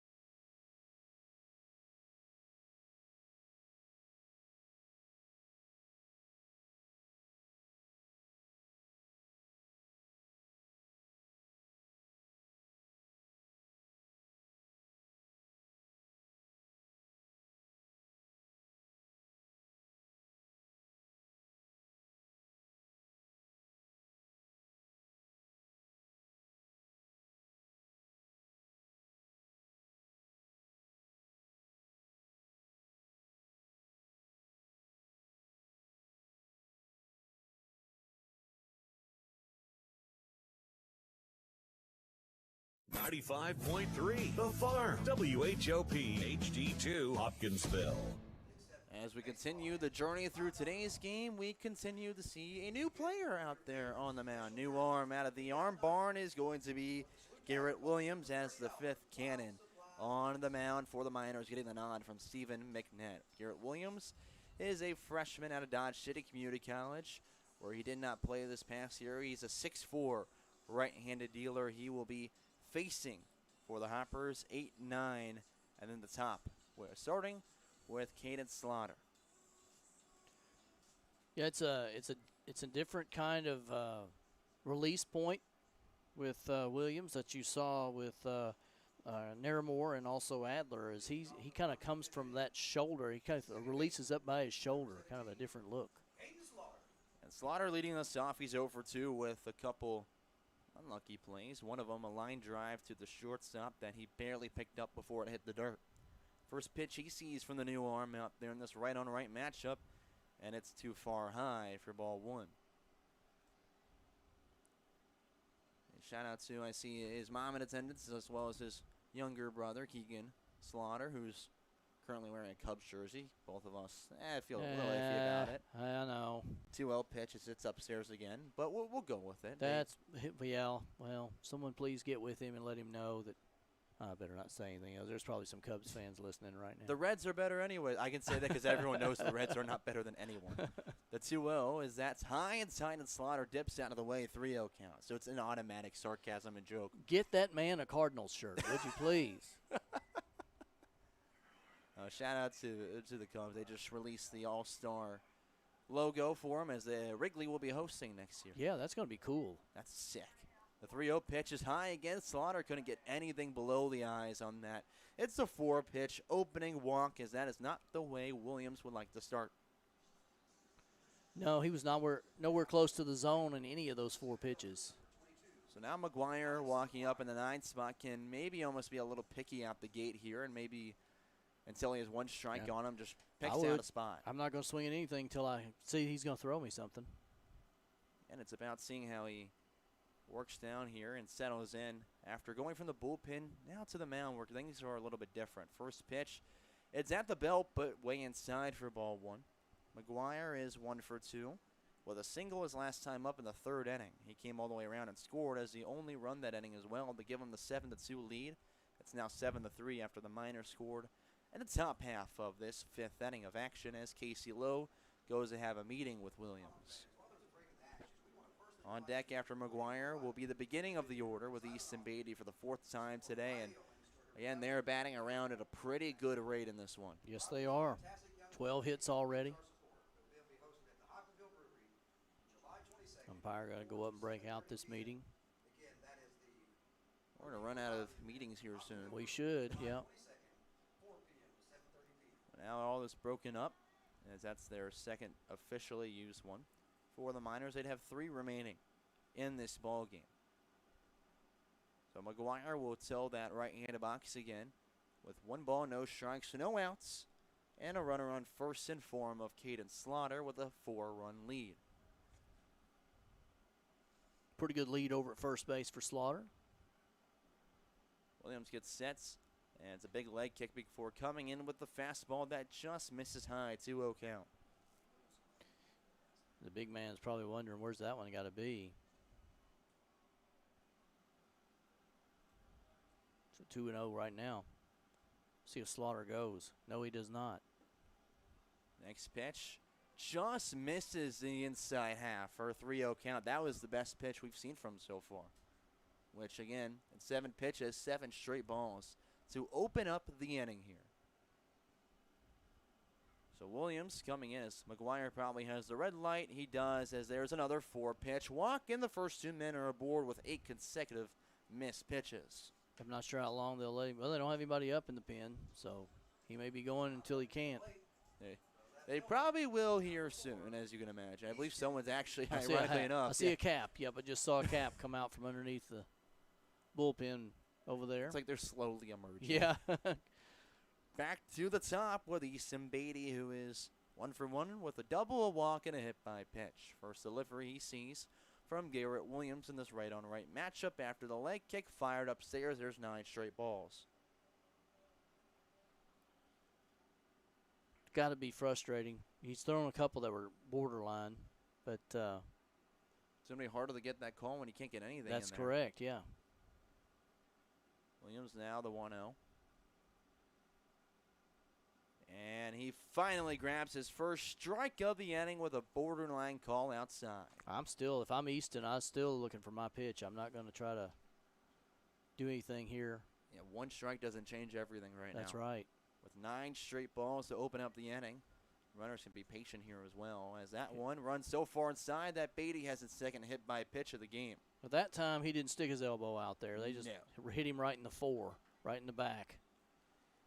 Bases are loaded for the Hoppers with no outs after everyone has reached with the free pass right now. And now the plate is Mr. Do-It-All, Mark Harmon, as he's 2 for 3 with a single and another single. He so far tonight has played right field, first, short, second, third. As the first pitch to him high and in, there's ball 1. Only thrown 1 strike so far. That was against Beatty the previous at-bat, now 3 pitches ago. Well, Harmon can sit red and dialed in on 1 spot in the zone. As the 1-0 is delivered, and that's way upstairs. Count 2-0 on deck behind. Harmon is Jordan Akins, so Hoppers could blow this one wide open. You mentioned earlier about Joe King and his in the bottom half, bringing the top half with him, and if you look, Williams is struggling there. He's not bending at all. He's just straight up. 2-0, and that one, it gets down a little bit. That's just below the letters with a heater for strike 1. No, seriously, he literally stands straight up when he comes down with that plant foot. Yep. That's insane. Everything's high. 2-1 the count now to Harmon as he's now expanded back to his normal zone. With bases loaded, no out. First pitch to him after the strike, and that plunks him on the back. He will bring in a run, but that one will cost him a little bit of pain. It's 8-3. Yeah, he's going to feel that one tomorrow for sure. Back-to-back hit by pitches after back-to-back walks open up the inning, and Riley McElfresh comes in, the pitching coach for the Miners, to discuss with Williams probably the stall as well as have someone working quickly. Give somebody a little chance to warm up down there a little bit. That's Caden Slaughter came around and scored for the first time today. How about if you're Jordan Akins right now and you're watching what's going on, you know one swing could make it 12-3, but you also know he's only thrown 1 strike in the last 15 pitches. So what do you do? Well, that's when you know that he's coming with mostly the fastball, and he's going to sit on one spot. He's going to have to come to him with something here just to build his confidence back in the zone. And Aiken's been able to jump all over those pitches when he knows that they have to fire something to him. That's what he did back against Madisonville earlier this week when, again, who pitched earlier in this was Pearson Menduick came in, and very first pitch, he was just looking to get in the zone, and Aikens drove it to right field for a solo homer. This is a very similar situation where he has to come right at him. It's bases loaded, no outs with 2 walks and 2 hit by pitches. 8-3 score in the top of the 8th. Comes in with one, and it goes all the way to the backstop. Here comes McGuire, who will score without a contest, and the other runners advance as well. It's 9-3 to stand in scoring position. That pitch actually hit one of his teammates who was down there behind it actually the net doesn't give. There's just no give to it, and it clocked him right in the shoulder. The left side of the infield playing in. Right side still back for the left-handed hitter as the next pitch comes in on the 1-0. Aikens will leave it high, and it gets away from low off the glove. And back-to-back wild pitches. It's back-to-back scores as Beatty crosses, and there's double digits for the Hoppers. It's 10-3 the lead. This has gotten ugly in a hurry for Williams. Yeah. That's 10 runs on 12 hits now. Baseball is a very mental game anyway. And, when you have performance, as a hitter, I was never a pitcher, but as a hitter, it can affect your whole life on how if you don't hit the ball well, it affects everything. And I would think as a pitcher, if you're struggling getting the ball over the plate, that it also can really play with you mentally. 3-0 is the next one, missed low and way outside. So Williams has to come back here as Aikens awaits. It's way outside again. Lowe is able to save it from the backstop, and there's walk number 3 of the inning and the 5th free gift for the Hoppers on the bases. Runners on the corner, still no outs. And Aikens came up with bases loaded, and then it ended up being just a runner on third. He now reaches as Stephen McNett comes out, and Williams' experiment and brutal outing finally concludes. They will stop the pain with that and bring in a new arm. It's a walk, a hit by pitch, another hit by pitch, and a walk to bring in 3 runs. 10-3 the lead. We'll be back here in the bottom of the 5th with the Hoppers still at the plate.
.3 The Farm, playing country favorites for Hopkinsville and Crofton. The Farm.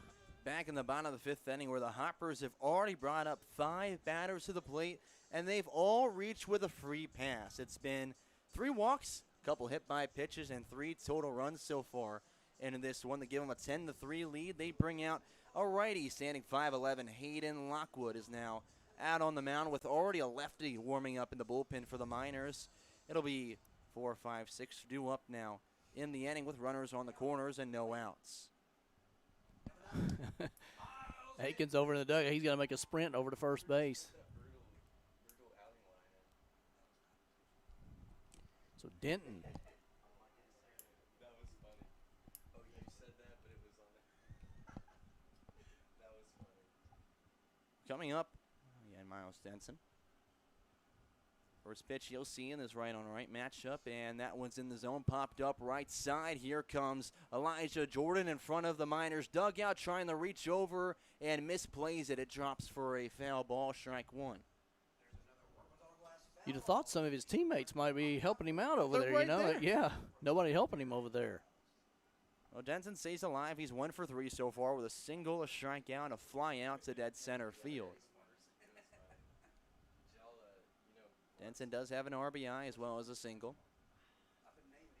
As the third baseman's playing a little tight end, there's a pickoff move to Akins over at first, and he gets back in safely. It's Akins on first right now.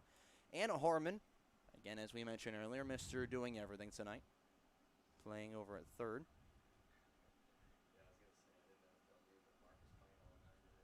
Shout out to Hudson Hamilton joining us right now. I got the news from Carter before the game. As there's the slide step, and that one's high, 1-1 the count. Hopefully not a replica of what Garrett Williams did, as he threw a total of 2 strikes in that entire outing for him. Yeah, it was tough. He even hit one of his teammates down here behind home plate. He just kept adding on the flyer. Yeah. That's a curveball that almost hit Denson, broke back towards the zone, but not in time to be called a strike. 2-1 the count. On deck stands Declan Riggs for the Hoppers, and things keep getting away.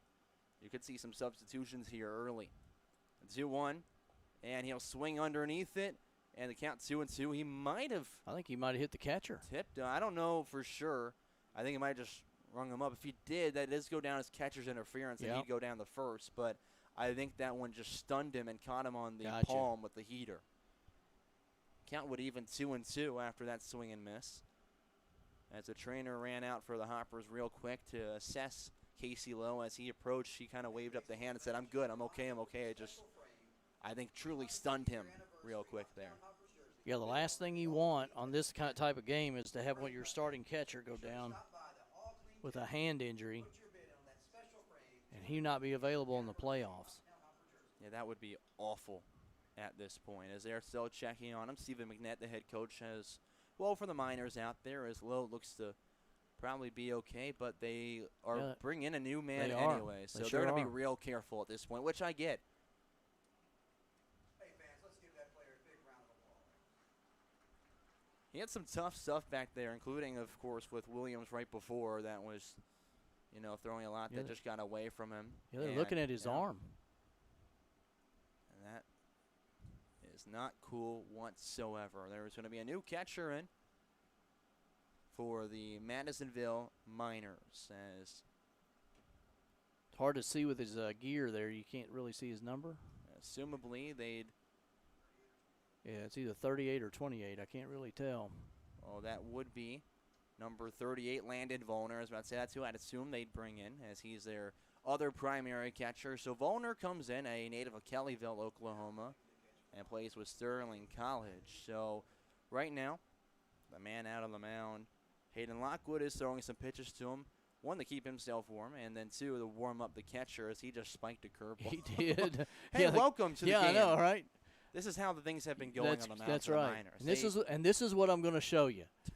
They have thrown now 6 pitchers, Lockwood being the 6th, and it's been a bit of a struggle for all of them. All but so far, Carter Naramore have given up at least 1 run. It was 3 runs against Burris, 3 against Menduick, 1 against Adler, and 3 against Williams, who did not record a single out in this inning. It's still runners on the corners. No outs since out the 5th with a 2-2 count to Miles Denson. And a 10-3 lead for the Hoppers over the Miners in our final regular season contest in the OVL. Good news for the Miners, though, is that Fulton is losing. That's one or the other that they need, and right now it looks like the latter would be more likely, Fulton losing. Full count now leads Paducah 7-2 tonight, too. The other game that's going on. Pickoff move over the first, and sliding in is Akins, getting a little dirt on the jersey, because why not? You gotta get some dirt on the jersey. Yeah. It's not baseball without getting a little dirt. You got to go home dirty. Lockwood looks in for the sign, finally getting set from the stretch as he will come in, and Denson will fly that one to the right side, losing it's the second baseman. Levi Watts, the right fielder, loses it well as that one falls and everyone reaches safely. It's an RBI single as Harmon scores, and the score now 11-3. He completely lost where that was and it just fell in no man's land. Yep. Goes technically go down as a single, not an error. Yeah, Headland initially called it and then lost it, and then by that time it was too late for Watts. He never saw it either. Now coming is Declan Riggs. There's still no outs here in the inning. Joined by a couple of geniuses behind me, Hudson Hamilton and Carter Ross, who have been fantastic arms for us this year, including Hudson Hamilton, obviously a member of the All-OVL team this year. As that pitch outside corner to get us started 0-1.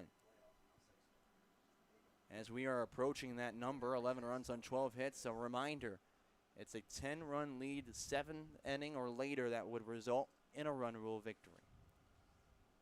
Pitch coming in from Lockwood to Riggs as he'll leg kick and fire from the belt. Riggs leaves it in the dirt, and the runners remain put as there's the block from Volner. 1-1 the count. Carter Ross was the one that informed us today about Mark's idea to go 9 for 9, and then again talking to him about it, where he said he was just joking around with Connor Scheidt before the game, and they brought the idea up to Benny, and they said, why not? Let's have some fun. 1-1 pitch, and that one's popped out of play left side, and the count 1-2. Riggs, the 7th batter to come up this inning. It's been a pair of walks, followed by a pair of hit-by pitches. Another walk, and now a single against Lockwood. He's battling his second hitter in this one. Riggs 1 for 2 with a single and a strikeout as well as a walk. Runners on first and second as the pitch comes in. A runner takes off for third, and Akins will have to retreat back after that one was fouled off by Riggs. So do the 1-2 pitch all over again. As we mentioned earlier, he's been heating up, including his 2-run homer last night as the beer batter at Fulton. As they definitely made a mistake with that choice. Lockwood long stare in again as he finally gets set. Deals from the right side of the rubber. Riggs blasts one out towards left center field, and getting underneath it'll be Isaiah Smith. He'll collect it for the first out of the 5th inning. They finally grab one here against the 7th batter they face. So Gavin Powell comes up with still runners on first and second, and an 8-run advantage. So far in this one, his 3 previous appearances, he's 2 for 3 with a pair of singles as well as a double play ground down. A couple of infield singles. He's beat a couple of those out. And legging them out pretty well.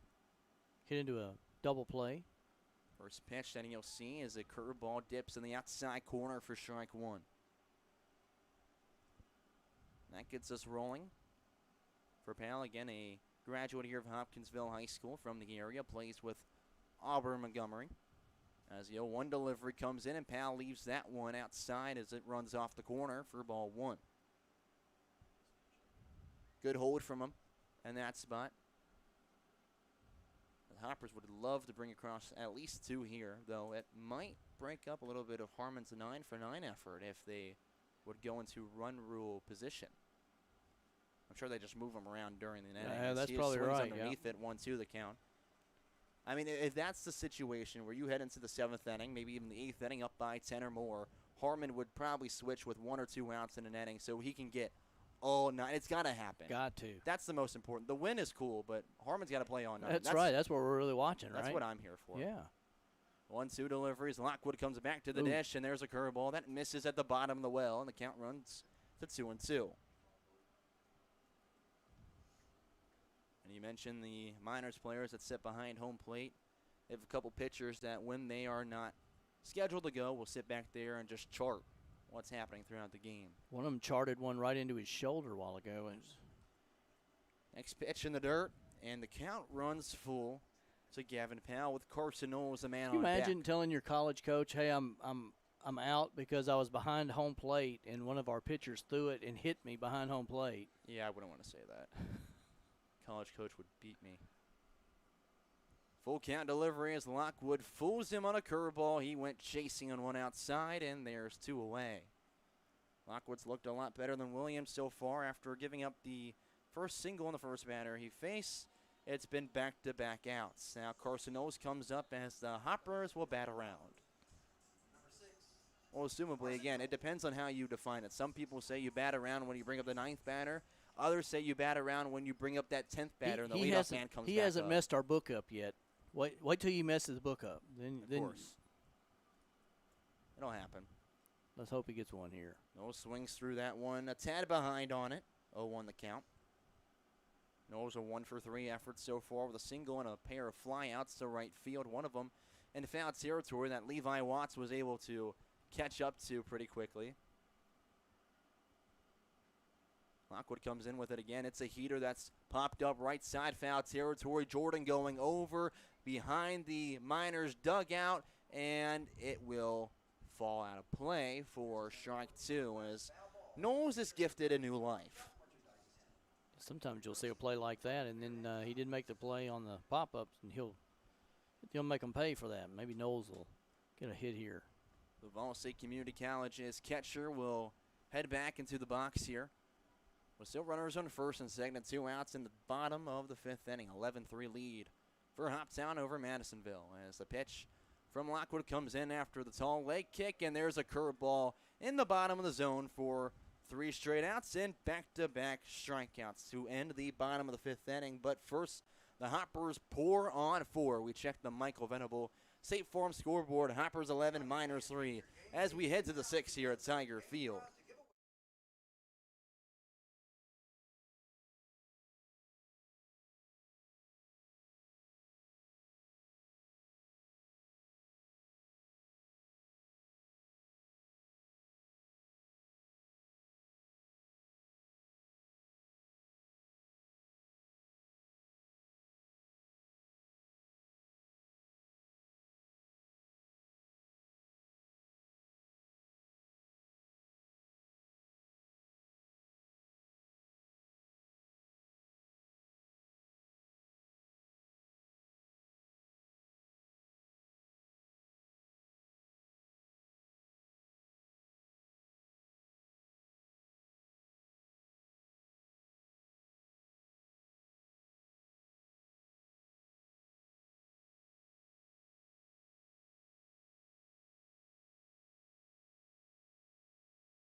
Country's greatest hits. Back here in the Chick-fil-A broadcast booth for the top of the 6th inning. Colin Crothers alongside Joe Wilson for Hoptown Hoppers baseball as they now lead 11-3 after a 4-run inning where all 9 came up to the plate. Jaden Gaylor back out on the mound for the Hoppers as they will be facing 8-9 and then 1 in the order for the Miners. Gaylor last inning saw 7 come up, gave up just 1 run on 2 hits, 2 walks, and did deliver a strikeout looking as well. He kind of struggled at the beginning, but he settled down toward the end there. Pitched well at the back half of that inning. Also cannot forget that Mark Harmon achieving 9 positions in 9 innings. He goes out there to man center field in this one, which was what we had been joking about probably the most before this game, as Harmon has said he's never played center field, and if there's one hit out there, we've been told from other outfielders that play there all the time that it can be hard to read one above the lights as it's not the best lighting. We just saw that a minute ago with Madisonville. Yeah, we just saw that with Watts as well as Hawken Headland over at second. As the first pitch underway, it's a couple levels upstairs for ball 1 to Mitch Minen. As Gaylor's back in for a second inning of work.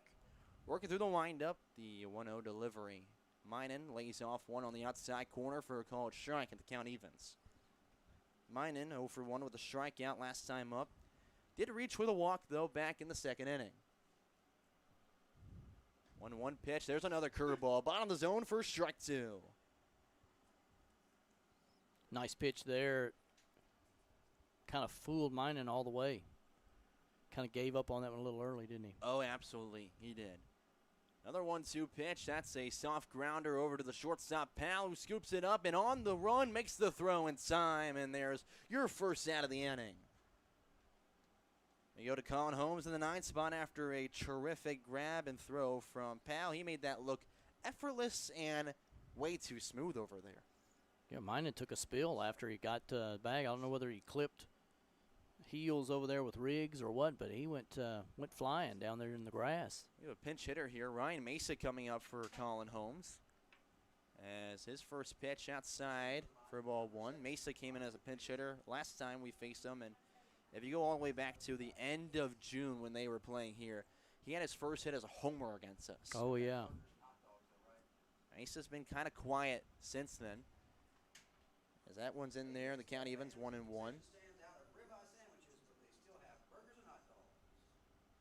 Mesa's gotten about 2 other hits since that home run, so it's been a light summer for him at the plate, as that's a curveball that he's caught looking in the corner. 1-2. Gaylor's curveballs have been terrific. They have. This inning's been really good. Next delivery coming in, and Mesa will swing and miss, and there's a strikeout swinging for Gaylor, his second of the game. Beautiful pitch there, and it was a good setup on the pitch previous. Go back to the top of the order with Isaiah Smith, as the Miners have gone 2 up, 2 down so far.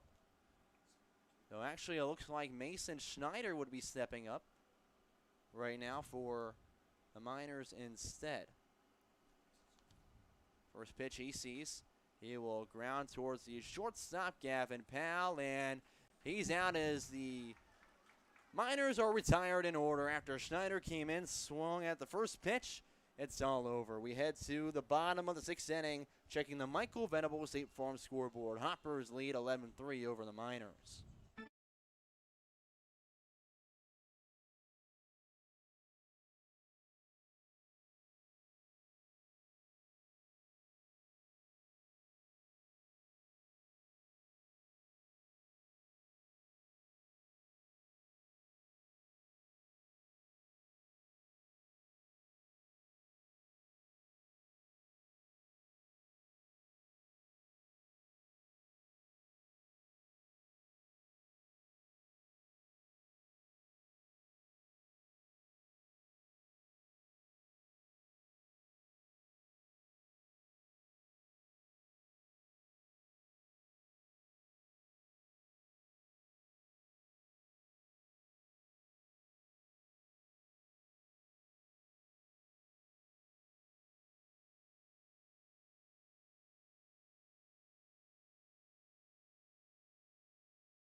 The Farm.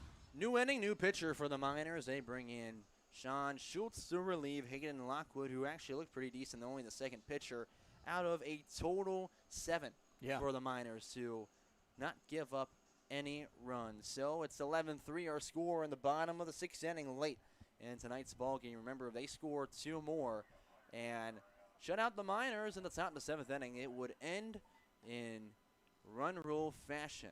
So coming up will be Caden Slaughter to lead things off as the 8-hole hitter. It'll be 9-1. Due up after that with Alex McGuire on deck. Slaughter's up for the 4th time today after he led off last inning as well. All 9 came up to the plate, and they recorded 4 runs on 3 walks, 2 hit by pitches, and just 1 single. 4 runs on 1 single. That's insane. Yeah. Well, yeah, it was a tough inning for Williams. First pitch, ground ball, left side foul for strike 1. As Slaughter gets us started here. Schultz, a new addition to this Miners roster. And again, everyone had to finalize their rosters Wednesday night by midnight. And who's on your roster, as with a max of 35 that could be on there, is who you have to keep for the postseason.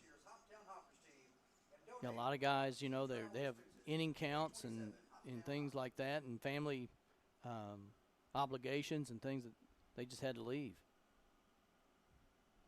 Slaughter steps back in for this right-on-right matchup as Schultz will get set and fire with a big leg kick. He started to go after one upstairs and held off in time. Count evens, 1 ball, 1 strike. What an interesting delivery from Schultz, especially with his wind-up and leg kick. He kind of brings his arm out in front of him with a chicken arm and then pulls it back. We've seen a couple of interesting things for them that tonight, and a couple of them didn't go well. That was a nice play in the bullpen over there, wasn't Pop up it? right side into the bullpen, caught by whoever's in the bullpen for the Miners. Count 1-0. But yeah, we've seen some interesting stuff. And ironically enough, that pitch there, after describing it, he didn't bring his arm out as much and came with the fastball. So maybe that's going to be a tell so far for the Hoppers in this one, as he might be tipping his pitches. 1-0. He'll spin one. That Slaughter will foul off to stay alive. It would have just barely caught the top of the zone. Slaughter's a guy who will often go after one that's up there, that's pretty close, and at least try to poke it into a gap, or if not, foul it off. Schultz will shake off a sign, now accepting with 1 ball, 2 strikes, no outs and no one on. No delivery, and that'll hit Slaughter. He's on safely. Third time. His second. Third time he's been hit. Oh, no, I'm sorry. I was thinking it was Beatty. Beatty's the one that's been hit twice, right? Yes, it's the first hit by pitch, second free pass in back-to-back appearances. Runner on first, no outs. McGuire comes up, who has reached safely twice with a single and a walk in his previous 2 appearances. Yeah, Beatty's over there going, I've been hit twice. Come on. Yeah, he's watching. He's Don't like, rub it. And they're both righties, so. Yeah. That one tagged out the right field line and will be tailing foul just before it lands beyond the chalk for strike 1. Yeah, that had a double or triple maybe on that one. Although Watts is really quick over there in right field. Yeah, Watts has made a few good plays over there that he's gotten to pretty quickly, including the one in foul territory where he recorded that pop-up from Carson Knowles. The 0-1 as Schultz comes back in with it. And that one skipped in the dirt in front of the plate. Slaughter will remain put as Volner had a good block. Yeah, Slaughter with a good read there. He didn't see it right away, so he just chose to stay where he was at.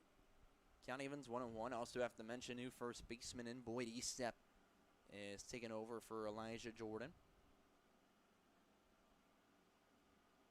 We see the 1-1 from Schultz. McGuire drives it up the middle off the pitcher's mound, is bobbled by the shortstop, and he cannot recover by it. So both men are on safely first and second base. We'll wait for the official ruling here. That'll probably go down as an E6. Yeah, got to be an error there. He was trying to flip it to second before he caught it, and then he was looking up at the runner and couldn't pick up the ball in time. We go back to the top of the order for the 5th time in tonight's ball game. It'll be Easton Beatty, who's reached safely every single time he's come up today, including 2 hit-by pitches, a walk, and a double back in the first. Scored 3 runs tonight. First pitch you'll see from the 7th man on the mound for the Miners as he's driven it left field. This one going back in a hurry, gets over a diving left fielder. No, it's caught. He made the play. Are you kidding? What a really good play there. Isaiah Smith, I thought he was burned. A track star. Like he's playing the hurdles out there. He's made the out. Oh, my goodness. That was a fantastic play. I mean, tipping the cap is Max Kirby over a third to him, and I don't blame him. It's, again, for us, hard to see some of those balls out there with the lighting, and I cannot believe Smith caught up to that ball. It was last second. Yeah, I thought that ball was down and good extra bases there, and great play out there. As a baseball fan, you geek over that. Yeah. So still runners on first and second, 1 out in the bottom of the 6th. It'll be Mark Harmon, who's going all around the diamond defensively tonight. His first pitch you'll see with 2 on. And he'll leave down with a heater for ball 1. So far this game, Harmon began in right field and moved over the first, played shortstop, second base, third base, and now center field. So he'll have left field, catch, and pitching duties still left on his agenda. The 1-0 after the leg kick, and Harmon grabbed a piece of it underneath the ball with the swing, fouls it backwards. Count evens 1-1. On deck is Akins, who has also reached 3 out of his 4 times, just like Harmon. Harmon with 2 singles and a hit by a pitch. Harmon's just playing backyard baseball tonight. Just wherever you want me, that's where I'm going. He'll foul it off right side, 1-2 the count. I mean, literally, it's just run around, and we just want to have fun experiencing everything that you can with baseball. I have one request for the minors. Just hit the ball to him a couple more times. Especially because he has one more spot legitimately in the field, like left field, that you have to hit one to him on. You got to do it when he's out there next inning. The 1-2 pitch way outside, gets away out of the glove of Volner to the backstop, and both runners advance, standing in scoring position. Slaughter on third and McGuire on second with the wild pitch. Base hit now, might score 2. Remember, 10 after 7 is the run rule. Hoppers have only won when run rule fashion once this year. Is here against the full count Rhythm at a 10-0 obliteration. Harmon awaits. He's no stranger to RBIs and big moments as that one's sliced over to the right side in the infield. Second baseman Headland picks it up. Will go to the E-step at first in time, but that will bring in an RBI. Slaughter scores, and this one's wide open. 12-3 is our score. So now it's just a runner on third base as McGuire advances well with 2 outs, and Jordan Akins the batter. That's RBI 2 for Harmon as well. Sure is. Number 30, Jordan Akins. Akins has, as far as I've counted, not recorded an RBI, even though I could have missed one. Yeah, he had one back. He had a double in the second. I was going to say, I think I missed one. Yep. Well, he has a single, a double, as he mentioned, and a walk so far. An RBI would be precious at this moment. As the first pitch, he'll swing through for strike 1 on a violent swing. He did. About 8:45 local time. We started with this game about 2 hours and 20 minutes ago, as we were about 4 minutes early. Yeah, we were. 0-1 as Jordan Akins grabs a piece of it, but can't drive it. He's behind 0-2 with a foul.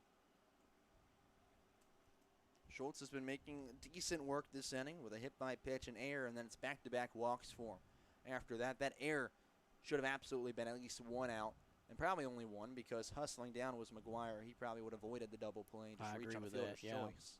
Ball wouldn't hit real hard. 0-2 from Schultz, and that one's ripped in the right center field to find some real estate. Akins is going to bring in a run as he's booking it for second. It's an RBI double, and the Hoppers lead 13-3. He just turned on that one, drove it right into the right center gap, and was on his horse all the way. We're going to have a no pinch runner. He just was handing off a piece of his equipment there. But, man, he really, really hits the ball hard and a lot of speed. Well, Hoppers are now in position for a potential run rule if they shut out the Miners in the top half of the 7th, which means if they have enough fun, Harmon would go from left field until the first out, catch until there's 2 outs, and then pitch for the final out of the game. Wouldn't that be something? That would be awesome, please. Pitching outside, ball 1. As again, today's game doesn't mean much for the Hoppers. They'll be in second place no matter what. The Miners looking to stay in 5th as they're a game and a half ahead of the Railroaders who are getting absolutely mauled by Henderson tonight. Looks like it'll stay that way as, they will lose to the Flash. 1-0 as Schultz will come in now to Miles Denson. The pitch is on the outside corner. Dot set first strike 1 to even the count.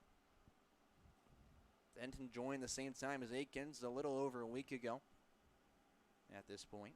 Or I should say about a week ago. Excuse me.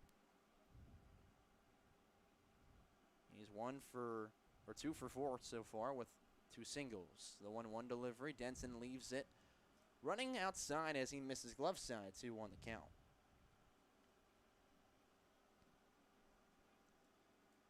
And when Schultz has missed over there, it's been way out of the zone. Yeah, it's pretty easy to read that. Yeah, he pitches across his body just a little bit. Not going to get fooled on something like that. You got to work it a little bit closer as Aiken still stands out there with a good leadoff second. Next pitch coming in, and that's a fastball that is down the belt for strike 2. Yeah, fooled Miles a little bit. I think he was expecting something with a little spin on it. On deck still stands Declan Riggs. We might not even see Harmon complete all 9, though, because, again, you got to get these guys some work out there on the mound. The pitchers that are typically needing to throw, they're going to have to throw that full inning most likely. A 2-2 pitch, and that one misses in the dirt, and the count runs full to Denson. So we're in danger of this being a fail. Yeah. Oh. Yeah. Oh, no. And no part of his own. He's contributed, though. Harmon has recorded 2 runs, 2 RBIs.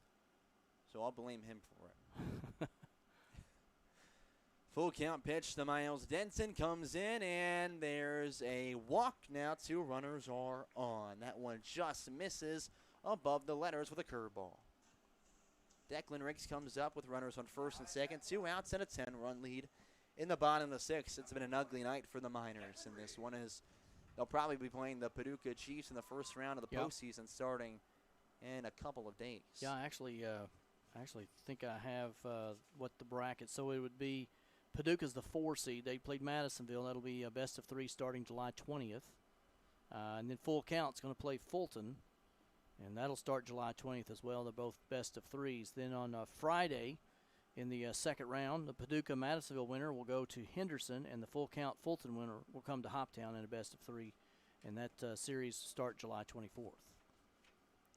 Riggs laid off the last one. That was in there for strike 1, 0-1 the count. Lays off another one that is outside of the zone. Count 1-1. Riggs so far has reached twice with a walk and a single in back-to-back appearances. Since then, though, he's failed to get on with a strikeout, a flyout to left field. Pitch comes in from Schultz, who's still working in this one, and that one is skipping in the dirt for ball 2.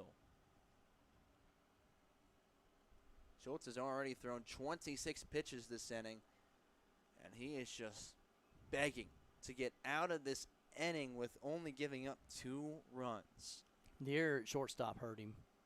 That should have been at least 1. This one's popped up, out of play, count 2-2. I will say that the 2 runs is the third least in this game, with no runs in the 4th, 1 in the 3rd. And so far, 2 runs in the 6th inning would be the third least amount of runs they've scored in an inning, which is quite insane and impressive. Just don't want to score them all now. We got to save some for next week. I know. I'll save a little, but Hoppers continue to pour them on. The 2-2 pitch as Riggs will swing through it in. The damage is done. The floodgates close, and the Hoppers just lead by 10 as we check the Michael Venable State Farm scoreboard after the strikeout ends it. Hoppers 13, Miners 3. They look for the run rule when we return in the 7th.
Broadcasting from the batter capital of the world, WHOP HD2 Hopkinsville, 95.3 The Farm.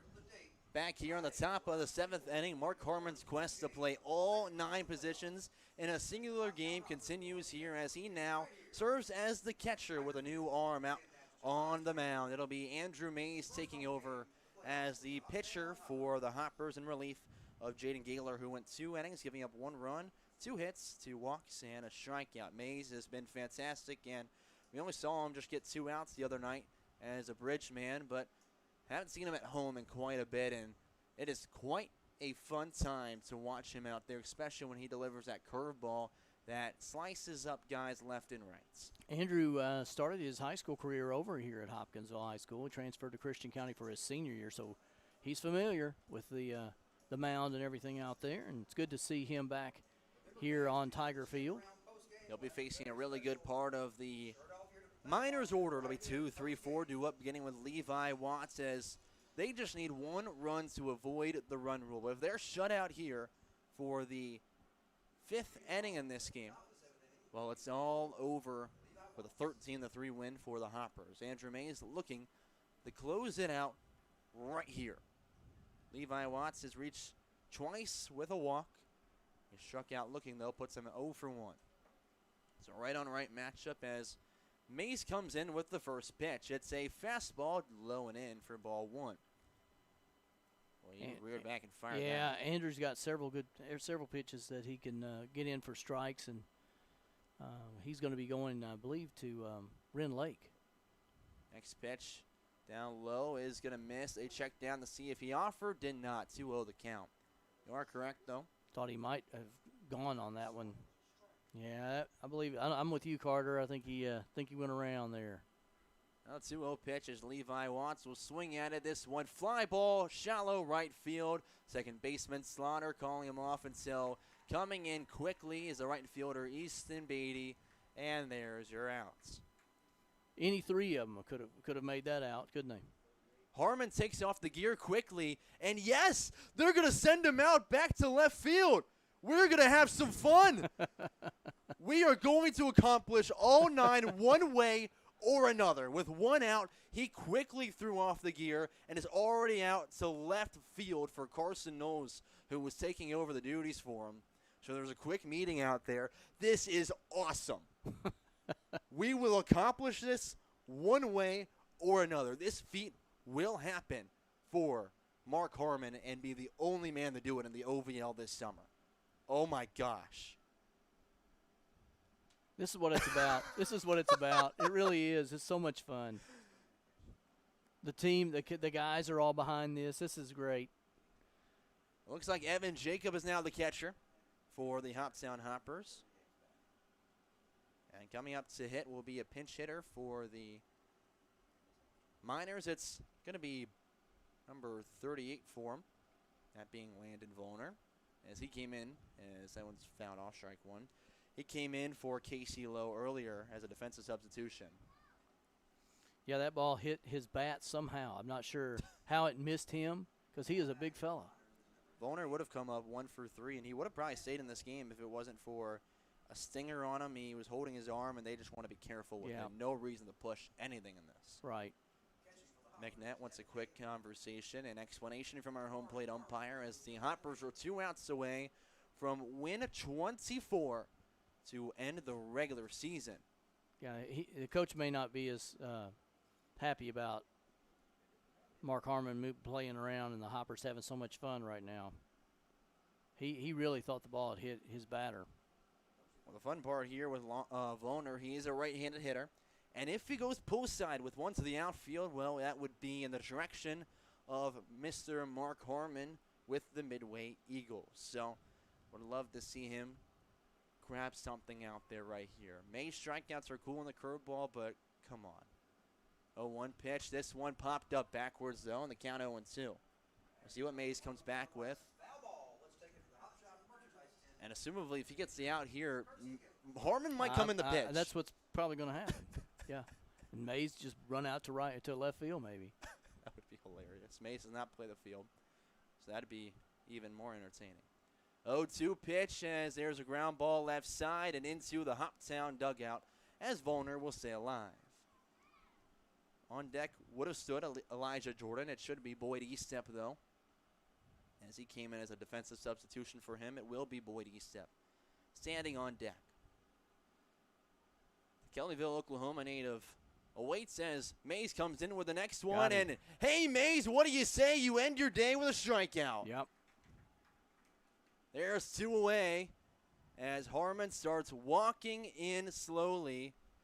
And Chris Benny coming out to bring in the closer. Mays hurt himself. Oh, no. Yeah, he hurt his foot.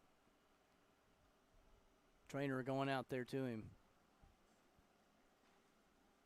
A vicious pitch that he threw, though, I'll tell you what.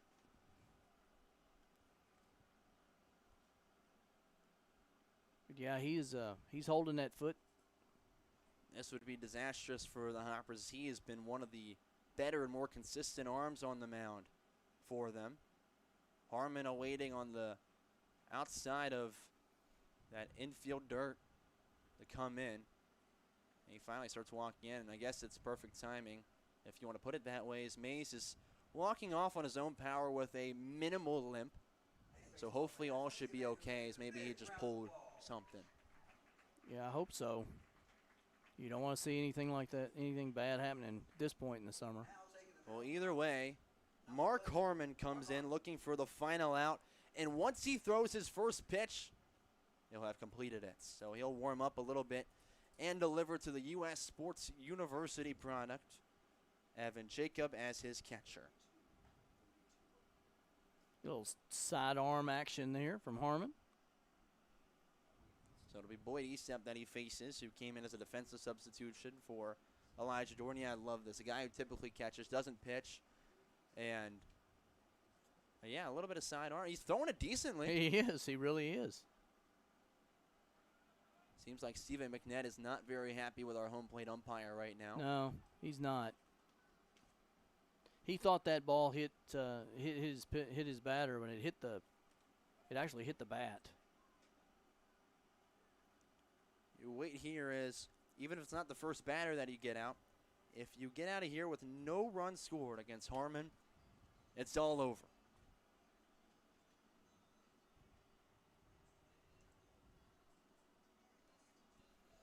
So Harmon started in right field. Then what did he do? He went to shortstop, and then he went to second base. Then he went to third. Then he went to center. He's done it all. Has he played first base? Yeah, so he went from that's right, he right played the first, the yeah. short the second, the Yep. third to center, to catch to left, and now the pitcher. pitch all in the same inning. Yep, there you go. He now faces Boyd Estep, the right-handed hitter. Began the inning catching, and now he's here.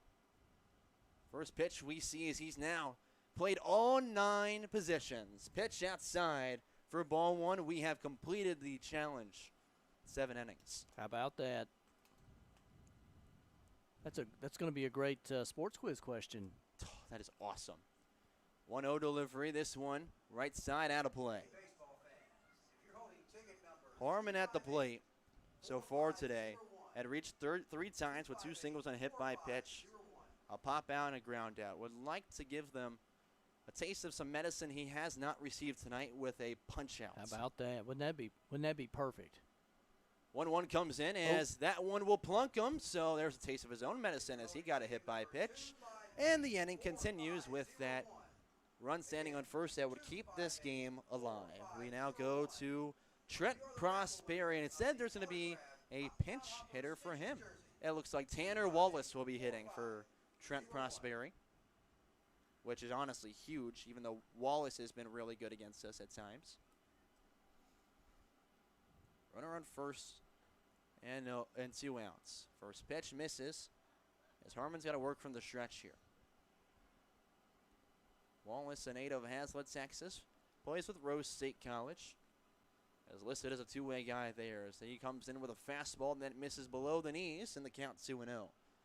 So now it's a hitter's pitch coming to Wallace on this next one, as he sits way ahead. The 2-0 from Harmon outside, and the count 3 balls, no strikes. He's having a hard time with his just containing his emotion, I think. Oh, yeah. Sure, you're having fun. Sure, the emotions are running high, but you got to make sure you get this out. There's a 4-pitch walk. You're having fun, but you got to make sure that doesn't cost you this inning, because you're going to need a run rule at this point. As Harmon's a little confused at something from our field umpire, they might have called him for a balk, a potential balk, or maybe warned him, as he's working pretty quickly. Now coming up will be Hawken Hedlund, the batter. First pitch the right-handed hitter sees, and it is down at the bottom of the well for ball 1. That runner on second, if he comes around and scores, we'd play the bottom half of the inning. The 1-0 pitch from Harmon. There's a swing and a miss, and the count evens at 1. 2 strikes away from ending the regular season with a victory and sitting back in the win column after last night's loss by a run, 13-12 at Fulton. This one slapped out towards center field. McGuire coming in, it lands in front of him, and the throw is shot in quickly, goes all the way to home plate, and the bases are loaded for the Miners. Oh boy. Harmon's going to have himself a really tough situation against Jaden Hernandez. If they want to end the game right here, this will decide if we will play at least another half inning, or this is the conclusion of the regular season here at Tiger Field. Bases loaded as the first pitch outside corner called strike. We'll take that. Nice fastball to Hernandez, who's 0 for 3 with a strikeout, a ground out, and a fly out to right field. Harmon accepts the first sign and working from the stretch here. In his collegiate pitching debut, gets a swing and miss as Wallace pulled his head, and it's 0-2. You know, Hernandez really wants to get a piece of this, especially off a guy who doesn't normally pitch. Started the inning catching, went out to left field, and now is pitching with the bases loaded, and the 0-2 is fired outside for ball one. Nice chase pitch, though. Yeah, it was. Good idea with it. They got to work back in here against Hernandez with Mitch Minen standing on deck waiting. 1-2 as the crowd is clapping in support, and there will be a slider outside.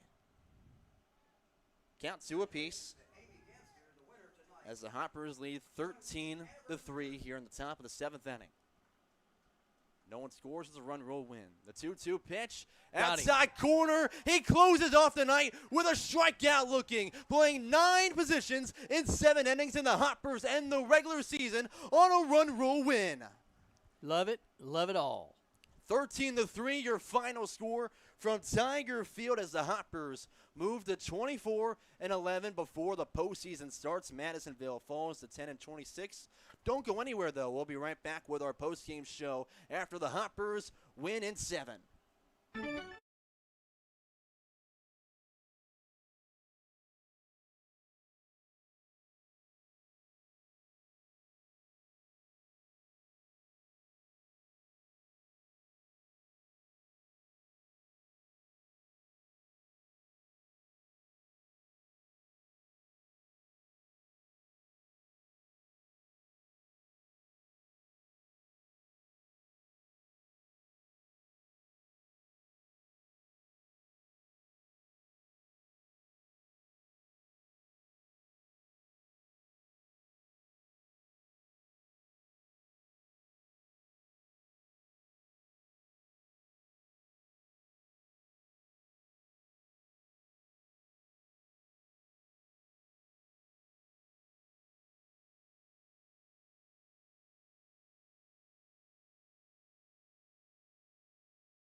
5.3 The Farm, playing country favorites for Hopkinsville, Oak Grove, and Fort Campbell. Welcome back to the Chick-fil-A broadcast booth. The final score tonight, the Hoptown Hoppers over Madisonville 13-3. They finished the regular season at 24-11, and special night for Mark Harmon tonight as he played all 9 positions, including 3 in the final inning. He outpaced his own challenge tonight. It was going to be 9 positions and 9 innings. Well, the Hoppers scored in bunches, and they had to complete that in only 7 innings in the field. And sure enough, they found a way to get it done in probably the funniest way possible. So Madisonville actually took a 2-0 lead in the top of the first, but Hoptown gets 3 in the first, 3 in the second, 1 in the third to take a 7-2 lead.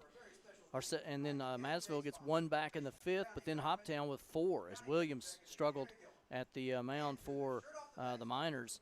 And then Hoptown got 2 more in the sixth, and then Andrew Mays and Mark Harmon shut down Madisonville in the 7th. Even though they loaded the bases, nobody scored. So the final tonight, 13-3, Hoptown over Madisonville. Madisonville finishes 3 runs, 6 hits, 1 error. Hoptown with 13 runs, 13 hits, and 1 error. For the Hoptown Hoppers tonight, Beatty had a hit tonight. Mark Harmon with a couple of hits and 3 RBIs tonight. Akins had 3 hits with 2 RBIs tonight. He had a couple of doubles tonight as well. Miles Denton with a couple of hits tonight with 2 RBIs. Declan Riggs had a had one hit with a couple of RBIs. Also, Gavin Powell with a pair of hits and an RBI. Carson Knowles also had a hit, as did Alex McGuire tonight for the Hoppers. So big night at the plate for the Hoppers, and a fun night, too, for Hoptown tonight. The winning pitcher tonight is Joe King. He went 3 innings, struck out 6, walked 3, only gave up 2 earned runs and 3 hits on the night. Losing pitcher for Madisonville was Burris, who did not get out of the first inning as Hoptown chased him in the first inning. The defensive highlights brought to you by Westside Body Shop, Hopkinsville's trusted name since 1968, family-owned and operated. Located at 2505 Fort Campbell Boulevard. And I got to tell you, Colin, there was a couple of things that I want to point out. If we were given one for just anybody, how about the play in left field a while ago by Madisonville's Isaiah Smith? That was one of the best plays I've seen all year. Yeah, that easily rivals Reed Hayes' diving play the other day on Wednesday. Like, that was ridiculous. Reed Hayes was coming in. You knew when he started the leap that he was probably going to get it. Smith, I had no idea until he came back up with it. Right. But unfortunately for them, we only give it to the home team. So the home team tonight, Miles Denton made a really nice backhanded play down at third base back.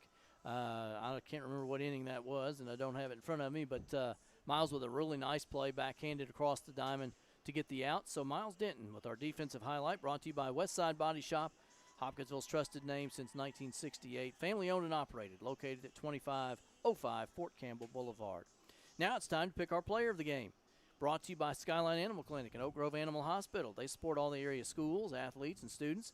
Skyline Animal Clinic has been your source of veterinary care for small animals and livestock since 1956. Call them today for your pet's veterinary needs. And I would say that anyone who's been listening to this ball game knows who our player of the game is, Colin. Absolutely. Without a shadow of a doubt, it's the man that completed the challenge here tonight. Playing all 9 positions in the field, it's Mark Harmon, who came in and closed things out with the final strikeout and did very well at the plate as well. It's not just, all right, we're having fun, he's going to be the player of the game. He made a good play in the field over at shortstop when someone was finally going to hit the ball to him. He did well at the plate, reaching 3 times with 2 singles and a hit by pitch. Scored twice, brought in 2 RBIs. He was a main factor on the offensive side as well. Yeah. So Mark Harmon is our player of the game tonight. That's brought to you by Skyline Animal Clinic and Oak Grove Animal Hospital. They support all the area schools, athletes, and students. Skyline Animal Clinic has been your source of veterinary care for small animals and livestock since 1956. Call them today for your pet's veterinary needs. So let's real quickly just let you know how things are going. So Henderson has absolutely crushed Fulton tonight. So the way it's going to work out, the number 1 seed for the tournament is Henderson. Hoptown is the number 2 seed. They will receive byes for the first round. The first round of playoffs will start on July 20th. Number 4 seed, Paducah, will play host to Madisonville, who's the 5 seed, in the first game of a best-of-3. So those games will be played July 20th, 21st, and 22nd. Number 3 seed, Full Count, will be at home with Fulton on July 20th, and they will be a best-of-3 series, and that'll be July 20th, 21st, and 22nd as well. Now, the winners of those 2 series will move on. So the winner of the Paducah-Madisonville series will take on Henderson. They'll be at Henderson on July 24th, the Friday. The Full Count Fulton winner will be here against Hoptown on July 24th. So Friday night is our next Hoptown Hoppers ball game, and that'll be in the first game of the best-of-3 semifinal series here in the OVL. The championship series scheduled to get started July 28th through the 30th, also a best-of-3. Colin, anything you want to add about tonight's ball game? A terrific look of what the Hoppers are capable of. A really fantastic showing at the plate. Did well on the mound with multiple pitchers going. And again, that's Hoppers baseball, as they've shown all summer long. Came out of the gate strong. It stayed consistent through, and that's what they're capable of in this upcoming postseason run. A lot of talent still here and a lot of strong probabilities that they could make a good run and potentially try to win their first title since 2019. Hoppers defeat Madisonville tonight 13-3 to finish the regular season at 24-11. Madisonville, I believe, is at 12-26. I think that's what their record was. I could be wrong on that. But the Hoppers now wait for the winner of Full Count and Fulton series. Begins Friday night here at Tiger Field. We're going to have that game for you at 6:15 on 95.3 The Farm and 953thefarm.com. Colin, appreciate it. Another good job tonight by you. And we're getting down close to you heading back to school. This is about it. So again, appreciate your words there, and I appreciate being here all season long. It's been a privilege being down here in the Hoptown area. I've loved this area. I've loved the baseball down here. And, of course, being beside you here on WHOP has been amazing all year long. Well, we have loved having you, and I hope to hear from you soon. I know you're going to do great things. Thank you. I really appreciate that. So join us here for Friday night's semifinals here at Tiger Field, as we'll have either Fulton or Full Count. And that'll be at 6:15 on 95.3 The Farm and 953thefarm.com. Until then, good night, everybody.